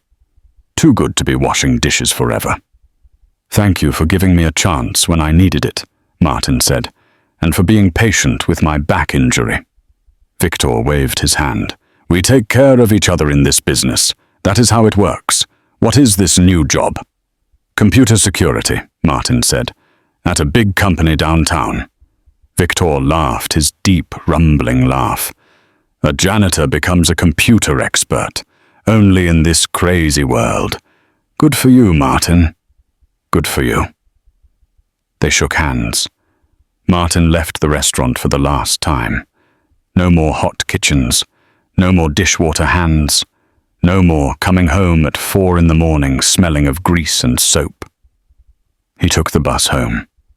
When he walked into the apartment, Emma and David rushed to meet him. David hugged him around the waist. "Emma told me everything. We are going to be rich." Martin laughed. "We are going to be comfortable. That is different." "Can we get a car?" David asked. "Maybe," Martin said. "Eventually." "Can I get new shoes?" Emma asked. "Yes," Martin said. "Definitely new shoes." They sat together on the couch. Martin told them everything. About the meeting, about Katerina Svoboda, about the job offer, about the contract. Emma listened with wide eyes. "Dad, you are like a superhero. You saved the whole company." "I am not a superhero," Martin said. "I just did what needed to be done." "That is what superheroes do," David said seriously. Martin smiled. "Maybe.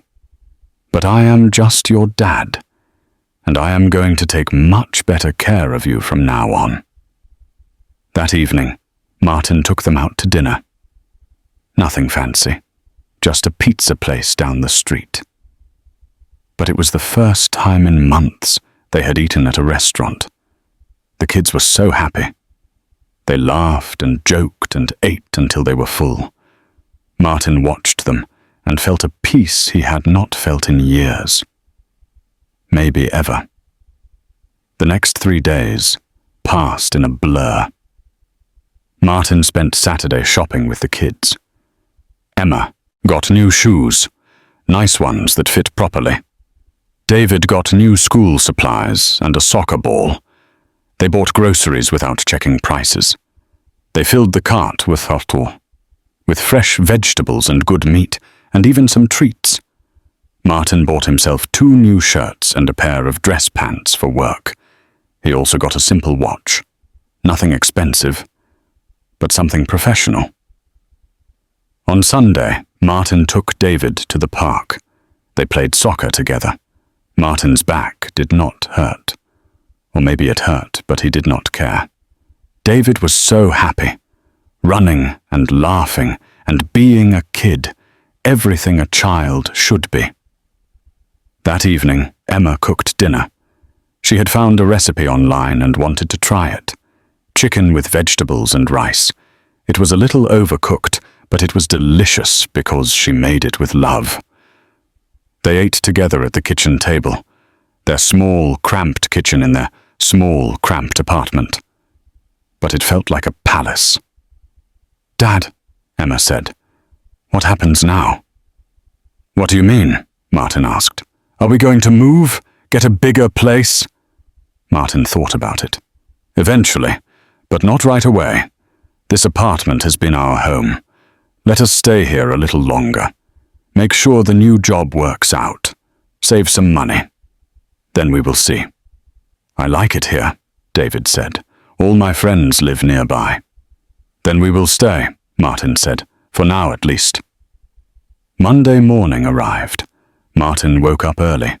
He showered and shaved carefully. He put on his new shirt and pants. He looked at himself in the mirror. He looked different. Same face, same tired eyes. But something had changed. He stood straighter. His shoulders were not so slumped. He looked like a man with purpose.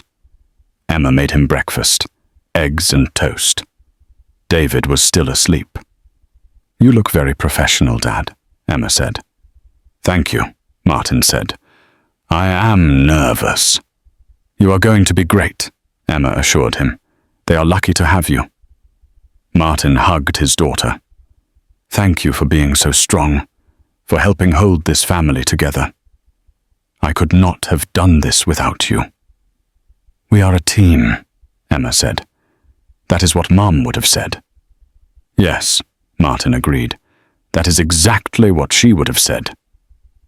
Martin arrived at Svoboda Enterprises at 8:30 in the morning. His official start time was 9. He wanted to be early. The security guard at the front desk recognized him. "Mr. Novak, welcome. Your badge is ready." The guard handed him a new ID badge. It had his photo and his title, Chief Security Officer. Martin stared at it. It felt surreal. He took the elevator to the 20th floor. The IT department took up the entire floor. Rows of cubicles, conference rooms, server rooms. A young woman met him at the elevator. She was in her 20s with short, dark hair. "Mr. Novak, I am Petra. I will be your assistant. Ms. Svoboda asked me to show you to your office and get you set up." "Please, call me Martin," he said. "Of course. Follow me." Petra led him through the maze of cubicles. People looked up as they passed. Word had spread about the new chief security officer, about the janitor who had been secretly protecting the company for years. Some people smiled, others looked skeptical. Martin did not blame them.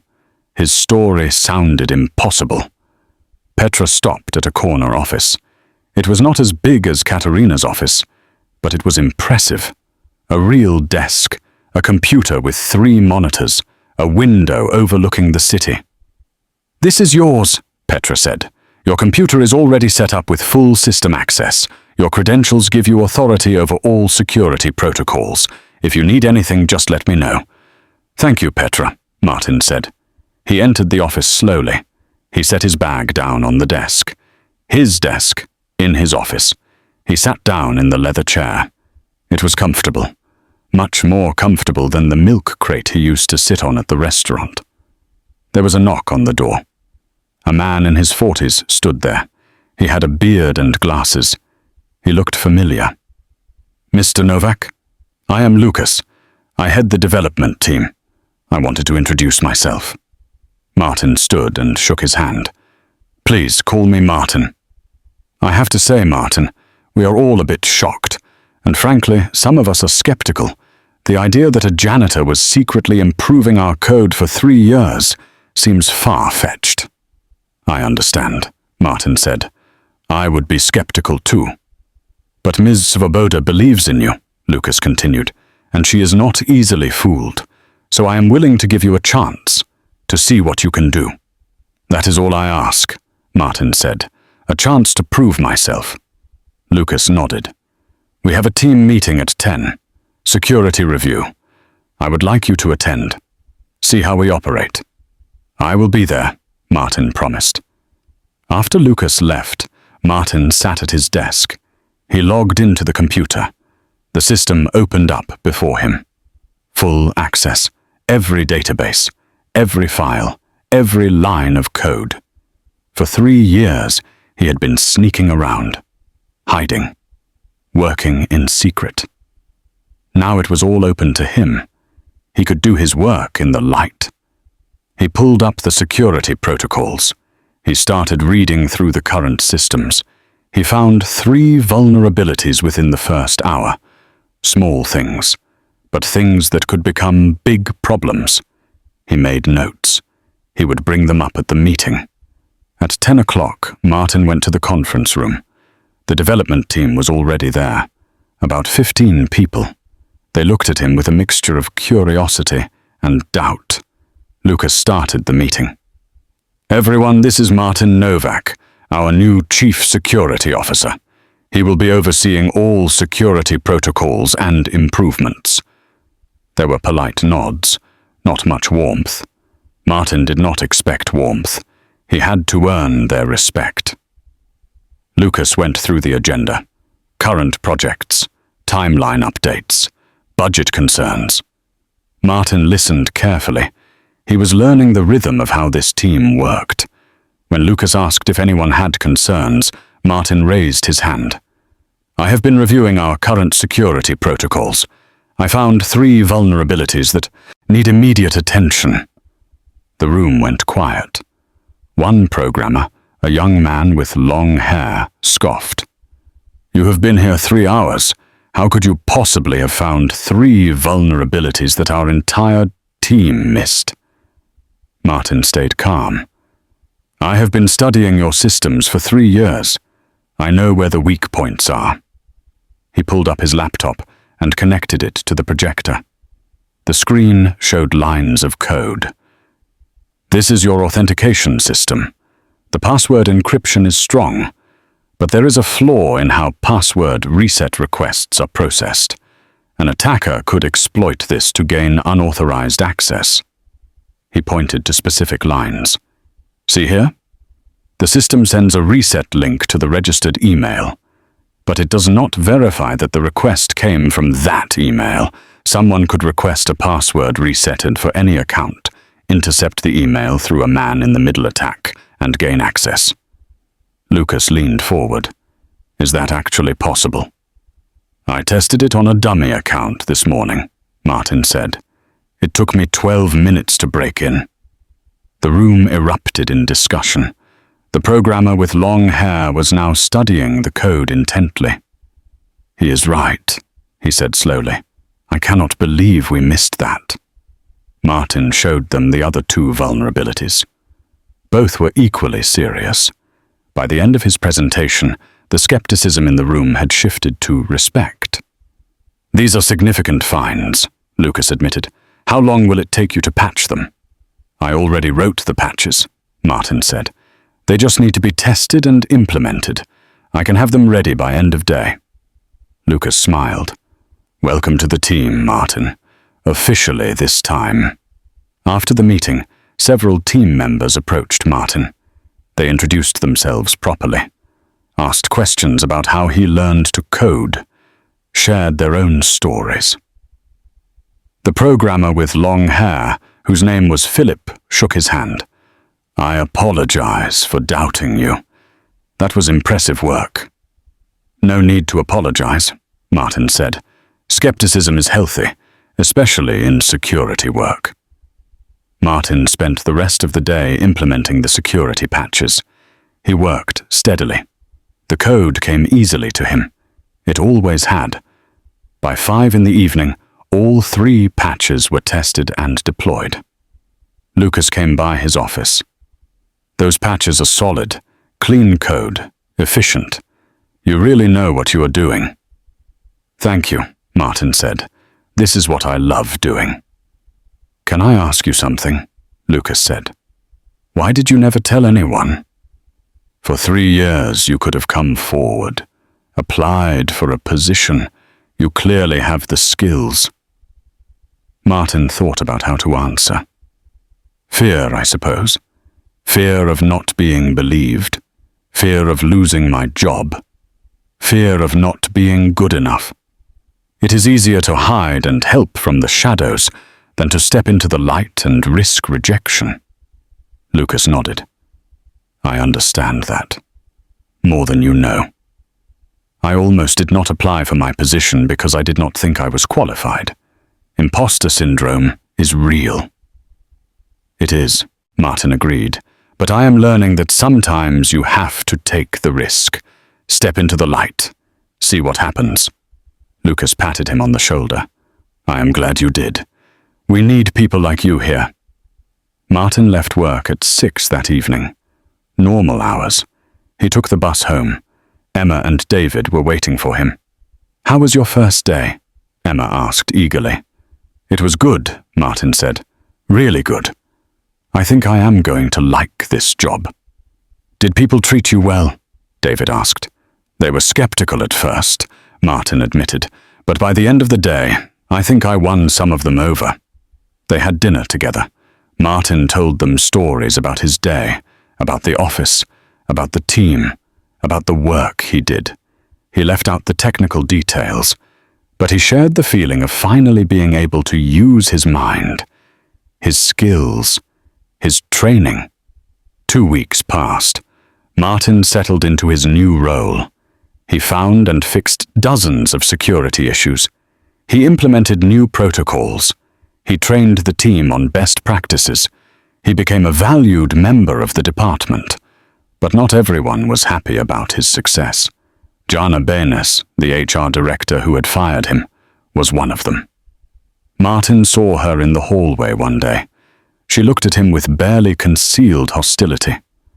She had been reprimanded by Katerina for firing Martin without proper investigation. It had damaged her reputation. She blamed Martin for that. Martin tried to be professional.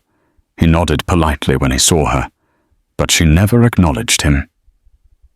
One afternoon, Martin was called to Katerina's office. He took the elevator up to the 23rd floor. Katerina's assistant showed him in. Katerina was on the phone. She waved Martin to a chair. He sat and waited. She finished her call and turned to him. Martin, thank you for coming. How are you settling in? Very well, Martin said. The team has been welcoming. The work is challenging in a good way. I have heard excellent reports about you, Katerina said. Lucas speaks highly of your work. He says you have already prevented 2 potential breaches. Just doing my job, Martin said. Katerina smiled. That is what I like about you. No ego, just competence and humility. She opened a folder on her desk. I wanted to discuss something with you. We have a major client presentation next week. Our biggest potential contract of the year. A hospital network wants to implement our software across 50 facilities. That is significant, Martin said. It is, Katerina agreed. Worth approximately $200 million over 5 years. It would be transformative for our company. What do you need from me? Martin asked. I need you to present the security features of our software, Katerina said. These clients are extremely concerned about data protection, patient privacy, HIPAA compliance. They need to know their systems will be secure. Martin's stomach tightened. You want me to present? In front of clients? Yes. You are the expert. You know our security better than anyone. You built most of it. I have never done a client presentation before, Martin admitted. I have barely done any public speaking. Katerina leaned forward. Martin, I would not ask if I did not believe you could do this. You do not need to be flashy. You just need to be honest and knowledgeable, which you are. Martin took a breath.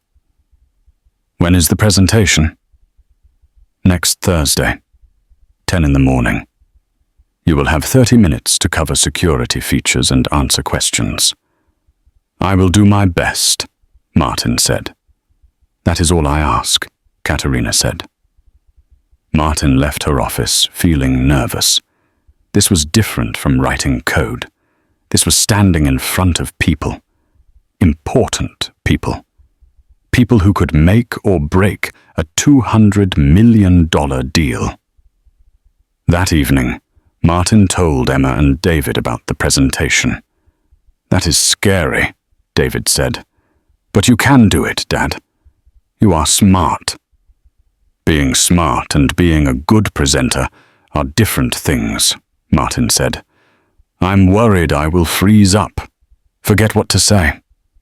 Emma thought for a moment. Remember when Mom had to give that speech at her work? She was so nervous. But you helped her practice. You made her rehearse in front of us like we were the audience. Martin smiled at the memory. She was terrified, but she practiced every night for a week. By the time the real speech came, she knew it by heart. So do the same thing, Emma said. Practice with us. We will pretend to be the clients. Martin laughed. You would do that? Of course, Emma said. We believe in you. So every evening that week, after dinner, Martin practiced his presentation. He stood in the living room. Emma and David sat on the couch pretending to be hospital executives. Martin talked about encryption, about access controls, about audit trails and compliance features. At first he stumbled over words, forgot sections, spoke too fast. But each night he got better, more confident, more natural. Emma gave him feedback. Smile more. Make eye contact. Do not just read from your notes. David asked questions, sometimes silly questions, sometimes surprisingly insightful ones. By Wednesday evening, Martin felt ready. Not perfectly confident, but ready. Thursday morning arrived. Martin woke up early. He put on his best shirt, the new watch Emma had helped him pick out. He looked at himself in the mirror. You can do this, he said to his reflection. Emma made him breakfast. You are going to be great, Dad. Just remember what we practiced. Martin hugged his children. Then he headed to work. The presentation was in the main conference room. When Martin arrived, Katerina was already there. So was the leadership team. And a group of 5 people Martin did not recognize. The hospital executives. They were older, professional. They looked serious and skeptical. Katerina introduced everyone. The hospital executives were from various positions: Chief Information Officer, Chief Medical Officer, Chief Financial Officer, Head of IT Security, Legal Counsel, all people who would decide if this deal happened. This is Martin Novak, Katerina said, our Chief Security Officer. He will walk you through our security architecture.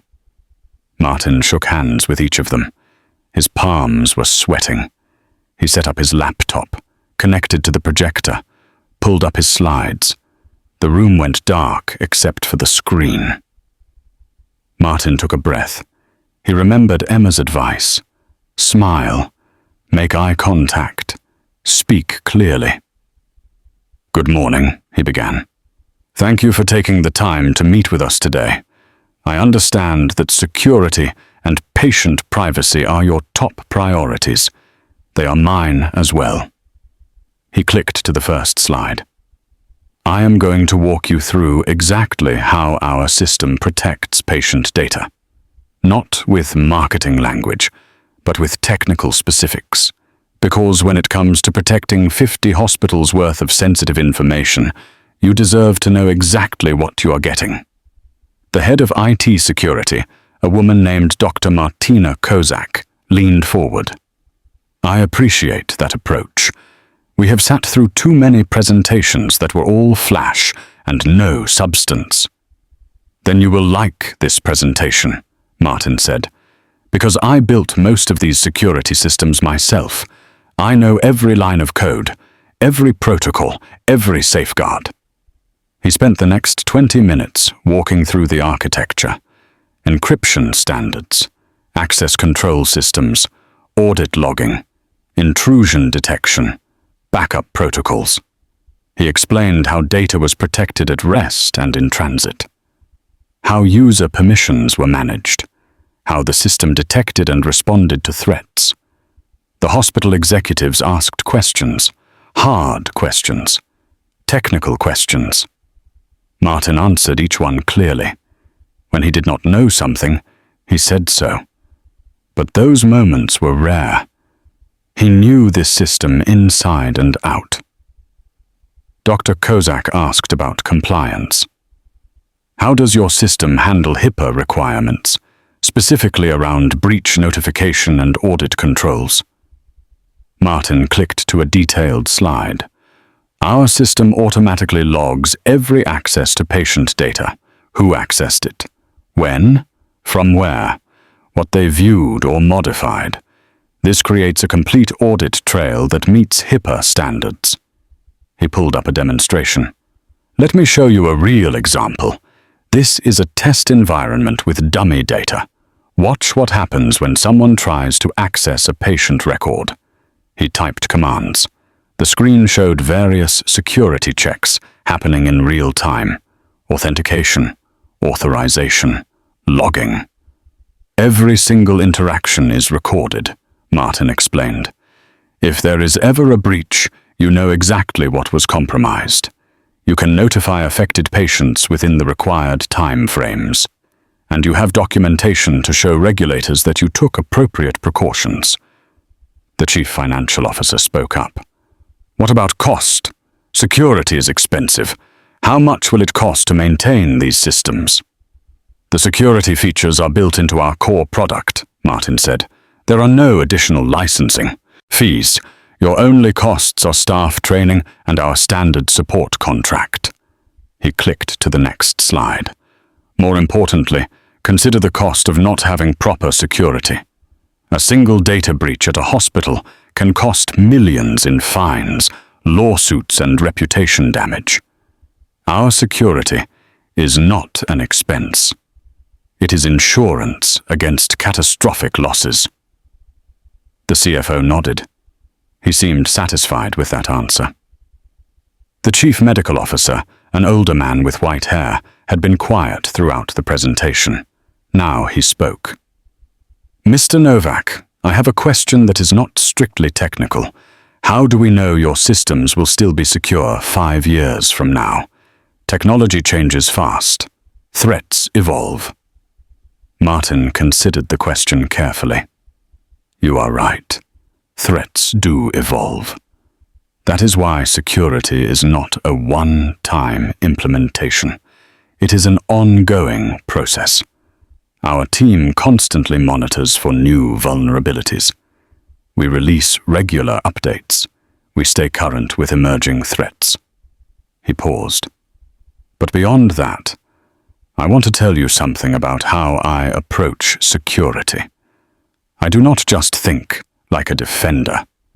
I think like an attacker. I constantly ask myself how I would break into this system if I wanted to. Then I close those paths before anyone else finds them. That is an interesting approach, the CMO said. How did you develop that mindset? Martin hesitated.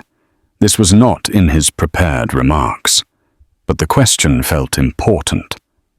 I was a janitor at this company for 8 years, Martin said, before I was hired as chief security officer. The room went very quiet. Katerina smiled slightly. She knew where this was going. Nobody noticed me, Martin continued. I was invisible. I had access to every room, every computer, every piece of paper left on a desk. If I had wanted to steal information or sabotage systems, I could have done it easily. Because nobody was watching the janitor. He looked directly at the hospital executives. That taught me that security is not just about firewalls and encryption. It is about understanding all the ways systems can be compromised, even the ways that seem unlikely, especially those ways. Dr. Kozak was staring at him with intense interest. So you are saying you tested your own company's security? From the inside? In a way, Martin said carefully. I found vulnerabilities that the official security team had missed. I fixed them quietly, for 3 years, until the CEO discovered what I had been doing and hired me to do it officially. The legal counsel spoke for the first time. That sounds like unauthorized access to computer systems. Is that not illegal? Martin felt his stomach drop. He had not expected this question. Katerina stood up smoothly. I am glad you brought that up. Let me be clear. When we discovered what Martin had been doing, we conducted a thorough legal review. Martin accessed systems he had legitimate physical access to as part of his cleaning duties. He never stole data. He never caused harm.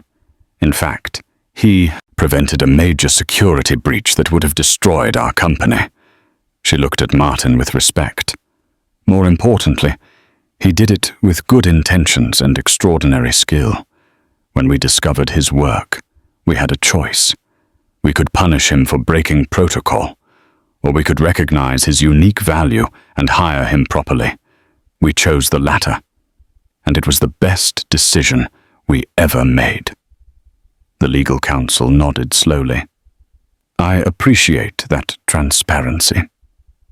Dr. Kozak spoke again. Mr. Novak, I want to ask you directly. If we hire your company, if we trust you with our patient data, can you promise us it will be protected? Martin met her eyes. I cannot promise there will never be any security challenges. That would be dishonest. Determined attackers exist. New vulnerabilities are discovered every day. But I can promise you this. I will treat your data like it is my own family's medical records. Because it could be. My children might be patients in your hospitals someday. His voice was steady and sincere. I will not cut corners. I will not ignore small problems, hoping they do not become big ones. I will be honest with you about risks, and I will work harder than anyone to keep your systems secure. That is my promise. The room was silent for a moment. Then Dr. Kozak smiled. That is the most honest answer I have heard in any vendor presentation. Thank you. The presentation wrapped up. Katerina walked the hospital executives out. Martin packed up his laptop. His hands were shaking now that the adrenaline was fading. Lucas came over and clapped him on the shoulder. That was incredible. You had them completely engaged. I thought I ruined it when I mentioned being a janitor, Martin admitted. Are you kidding? Lucas said. That was the most powerful part. You showed them you are not just some salesperson reading a script. You are someone who genuinely understands security from every angle. Katerina came back into the conference room. She was smiling. They want to move forward. Dr. Kozak specifically said your presentation sold her on our company. She trusts you. Martin felt relief wash over him. Really? Really, Katerina confirmed. You did excellent work today, Martin. You should be proud. Martin thought about his children, about how they had helped him practice, about Emma's encouragement and David's silly questions that had actually prepared him for the real thing. I could not have done it without my family, Martin said. They helped me prepare every night this week. Katerina's expression softened. You are a good father and a good man. That came through in your presentation. People respond to authenticity. You have that in abundance. Martin went back to his office. He sat at his desk for a moment. Then he pulled out his phone and called Emma. She answered immediately. "How did it go?" "We got the contract," Martin said. "Because of your help. Thank you for believing in me." "We always believe in you, Dad," Emma said. "Emma, always." That evening, Martin came home to find Emma and David had made a celebration dinner. Spaghetti with meatballs, his favorite. They had even made a cake, a simple box mix cake with frosting. But it was perfect. They ate together. They laughed. They talked about the future. "Can we go on vacation?" David asked. "Maybe next summer," Martin said. "Where would you want to go?" "The beach," David said immediately. "I have never seen the ocean." "Then we will go to the ocean," Martin promised. "Next summer, we will rent a house on the beach for a whole week." David's eyes went wide. "Really?" "Really," Martin said. "We can afford it now, and you both deserve it." Emma smiled but said nothing. Martin looked at her. "What are you thinking about?" "Mom," Emma said quietly, "I wish she could see you now. See how far you have come." Martin's throat tightened. "She would be proud of you both. You have been so strong, so mature. You helped hold this family together when I was falling apart."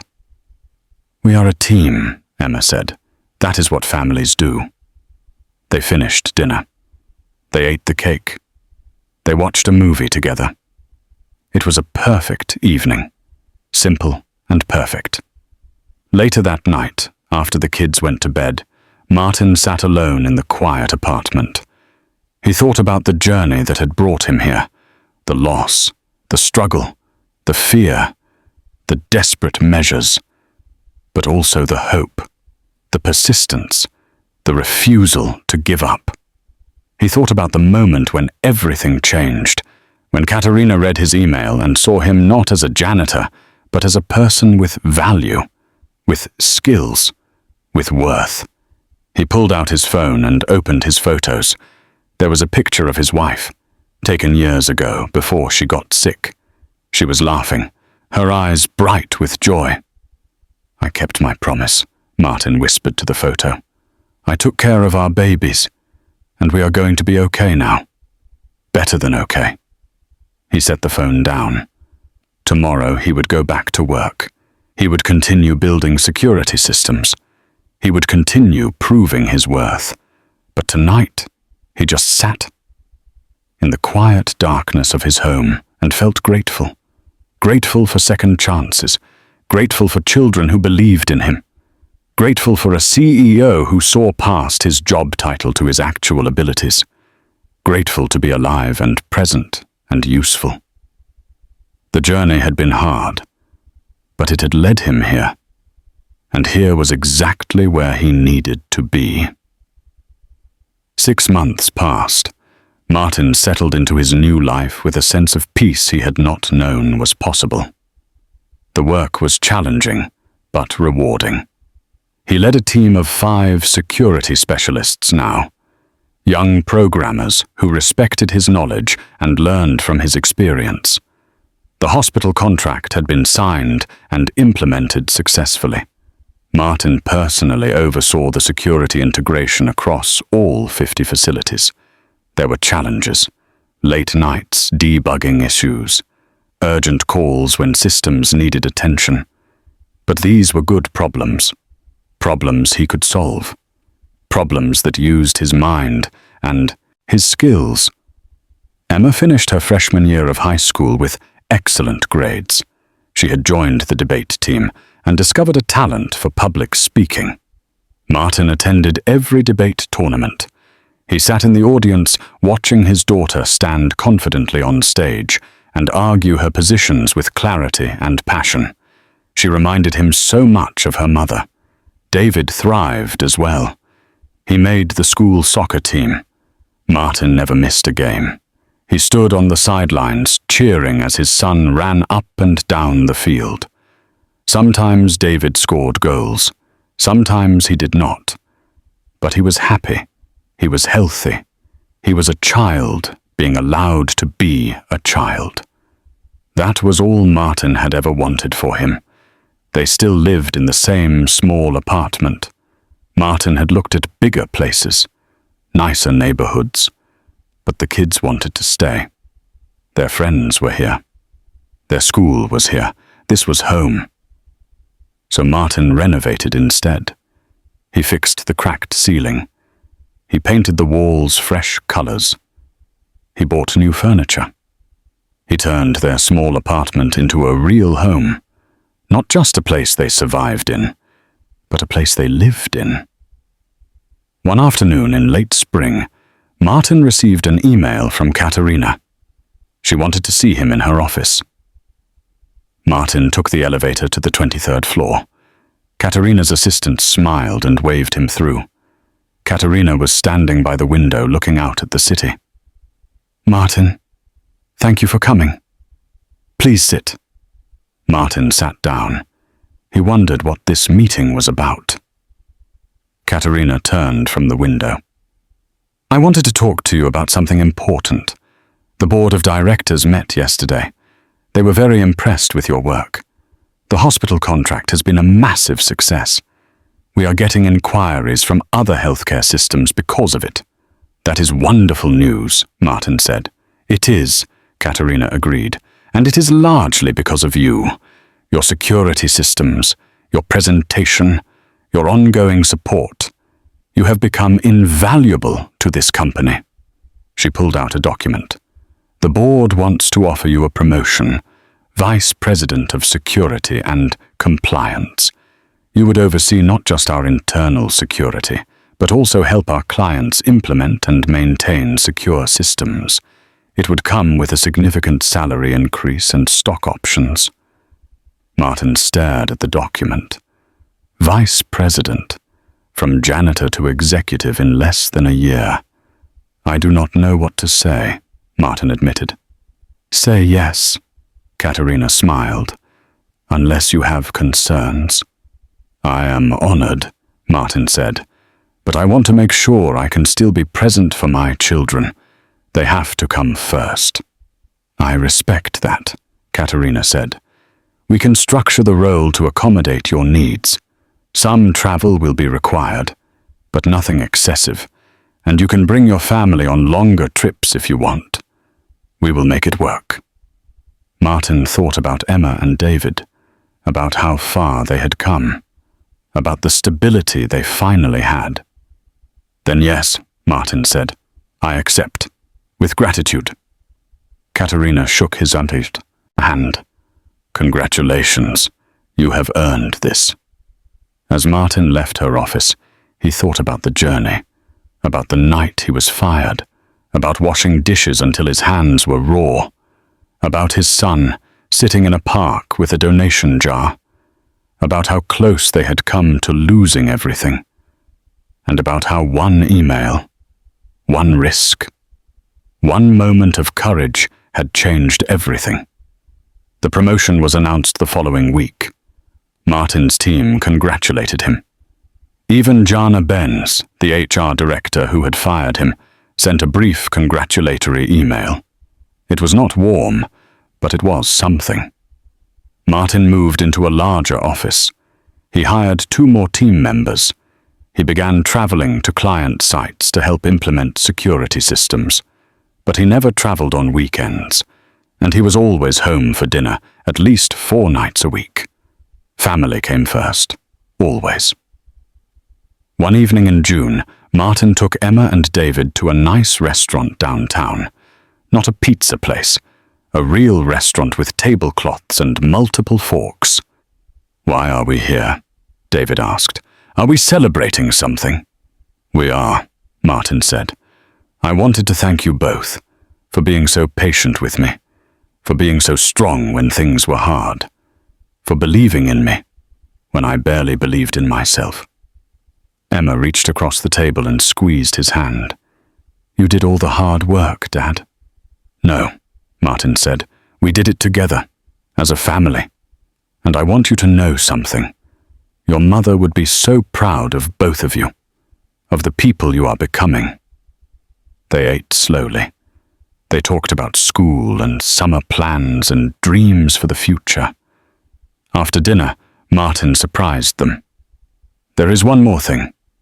Come with me. He led them outside to the parking lot. Parked in front was a car. Not new, but clean and reliable. A 4-door sedan with room for all of them.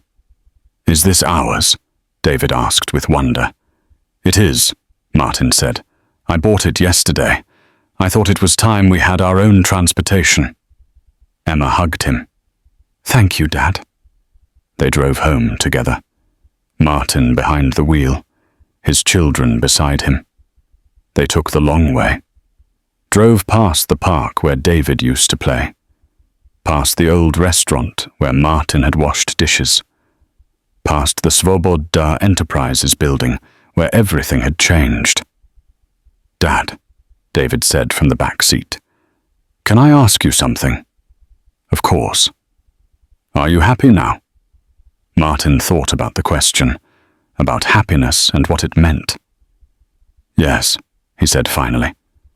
I am happy. Not because of the job or the money, but because we are together. Because we are safe. Because we have a future to look forward to. That is what happiness is. 2 weeks later, Martin fulfilled his promise. He rented a house on the coast for 1 week. They drove there together in their car. Emma navigated. David controlled the music. The beach house was small but comfortable.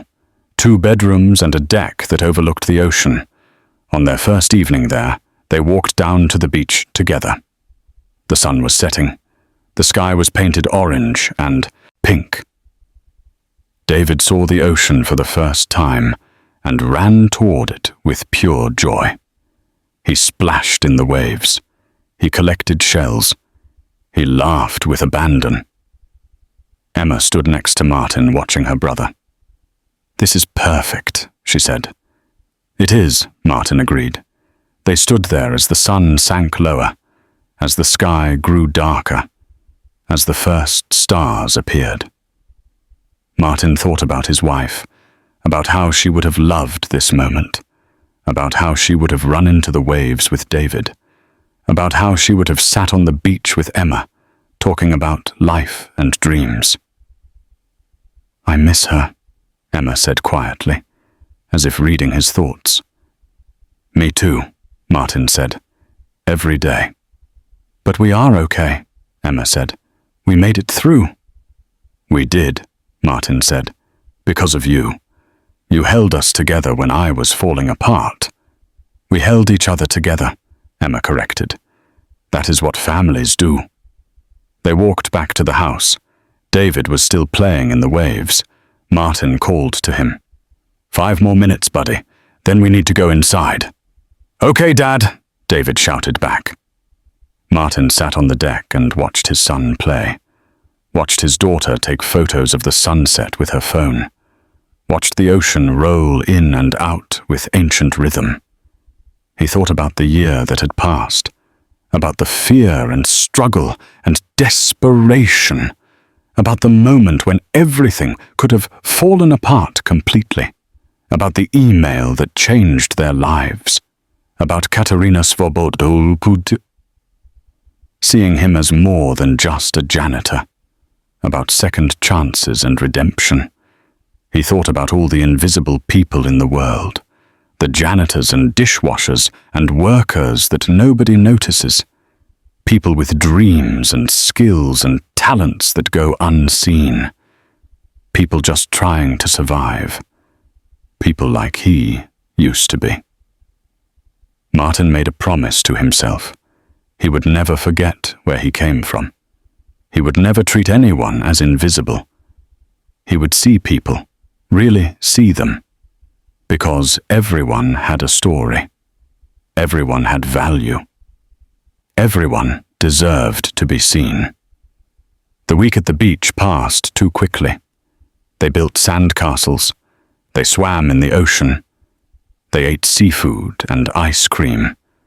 They talked and laughed and simply enjoyed being together.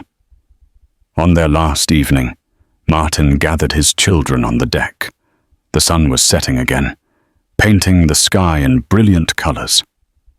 "I want to tell you something," Martin said. "This year has been the hardest year of my life. Losing my job, struggling to provide for you, feeling like I was failing as a father. I was lost." He paused. "But you two never lost faith in me. You believed in me even when I did not believe in myself. And that made all the difference. So thank you. Thank you for being the best children a father could ask for." Emma wiped her eyes. David hugged him tight. They sat together watching the sun disappear into the ocean, watching the day end and night begin, watching one chapter close and another open. The next morning, they packed up and drove home. Back to their little apartment in the city, back to Umahatu, normal life. But normal was different now. Normal was stable. Normal was hopeful. Normal was good. Martin returned to work on Monday. He had meetings with clients. He reviewed security protocols. He mentored his team. He did all the things his job required. But he also made time for what mattered. He left work at 5 o'clock every day. He had dinner with his children. He helped with homework. He attended soccer games and debate tournaments. He was present. That was the real victory. Not the promotion or the salary or the success. The victory was being able to be present for the people he loved, to be the father his children deserved, to honor the promise he made to his wife. 1 year after being fired, Martin stood in the lobby of Sovoboda Enterprises. He wore a suit now. He carried a briefcase. He walked through the front entrance with confidence. The security guard greeted him by name. "Good morning, Mr. Novak." "Good morning, Pavel," Martin replied. He knew everyone's name now. The guards, the receptionists, the custodial staff. He made it a point to know, to see them, to acknowledge them. He took the elevator to his office. The city spread out below him through the windows. He thought about the janitor's closet where he used to eat lunch, about the mop and bucket that had been his tools, about the invisible man he used to be. That man was still part of him. That struggle, that fear, that determination to survive. He would never forget it. But he was more than that now. He was Martin Novak, Vice President of Security and Compliance, father, problem solver, survivor. And most importantly, he was seen, not invisible anymore, not hidden in the shadows, but standing in the light, using his gifts, making a difference. The morning sun streamed through his window. Martin smiled. He opened his laptop and began his day, ready for whatever challenges came, ready to build, ready to protect, ready to live. This was his second chance, and he was not going to waste it.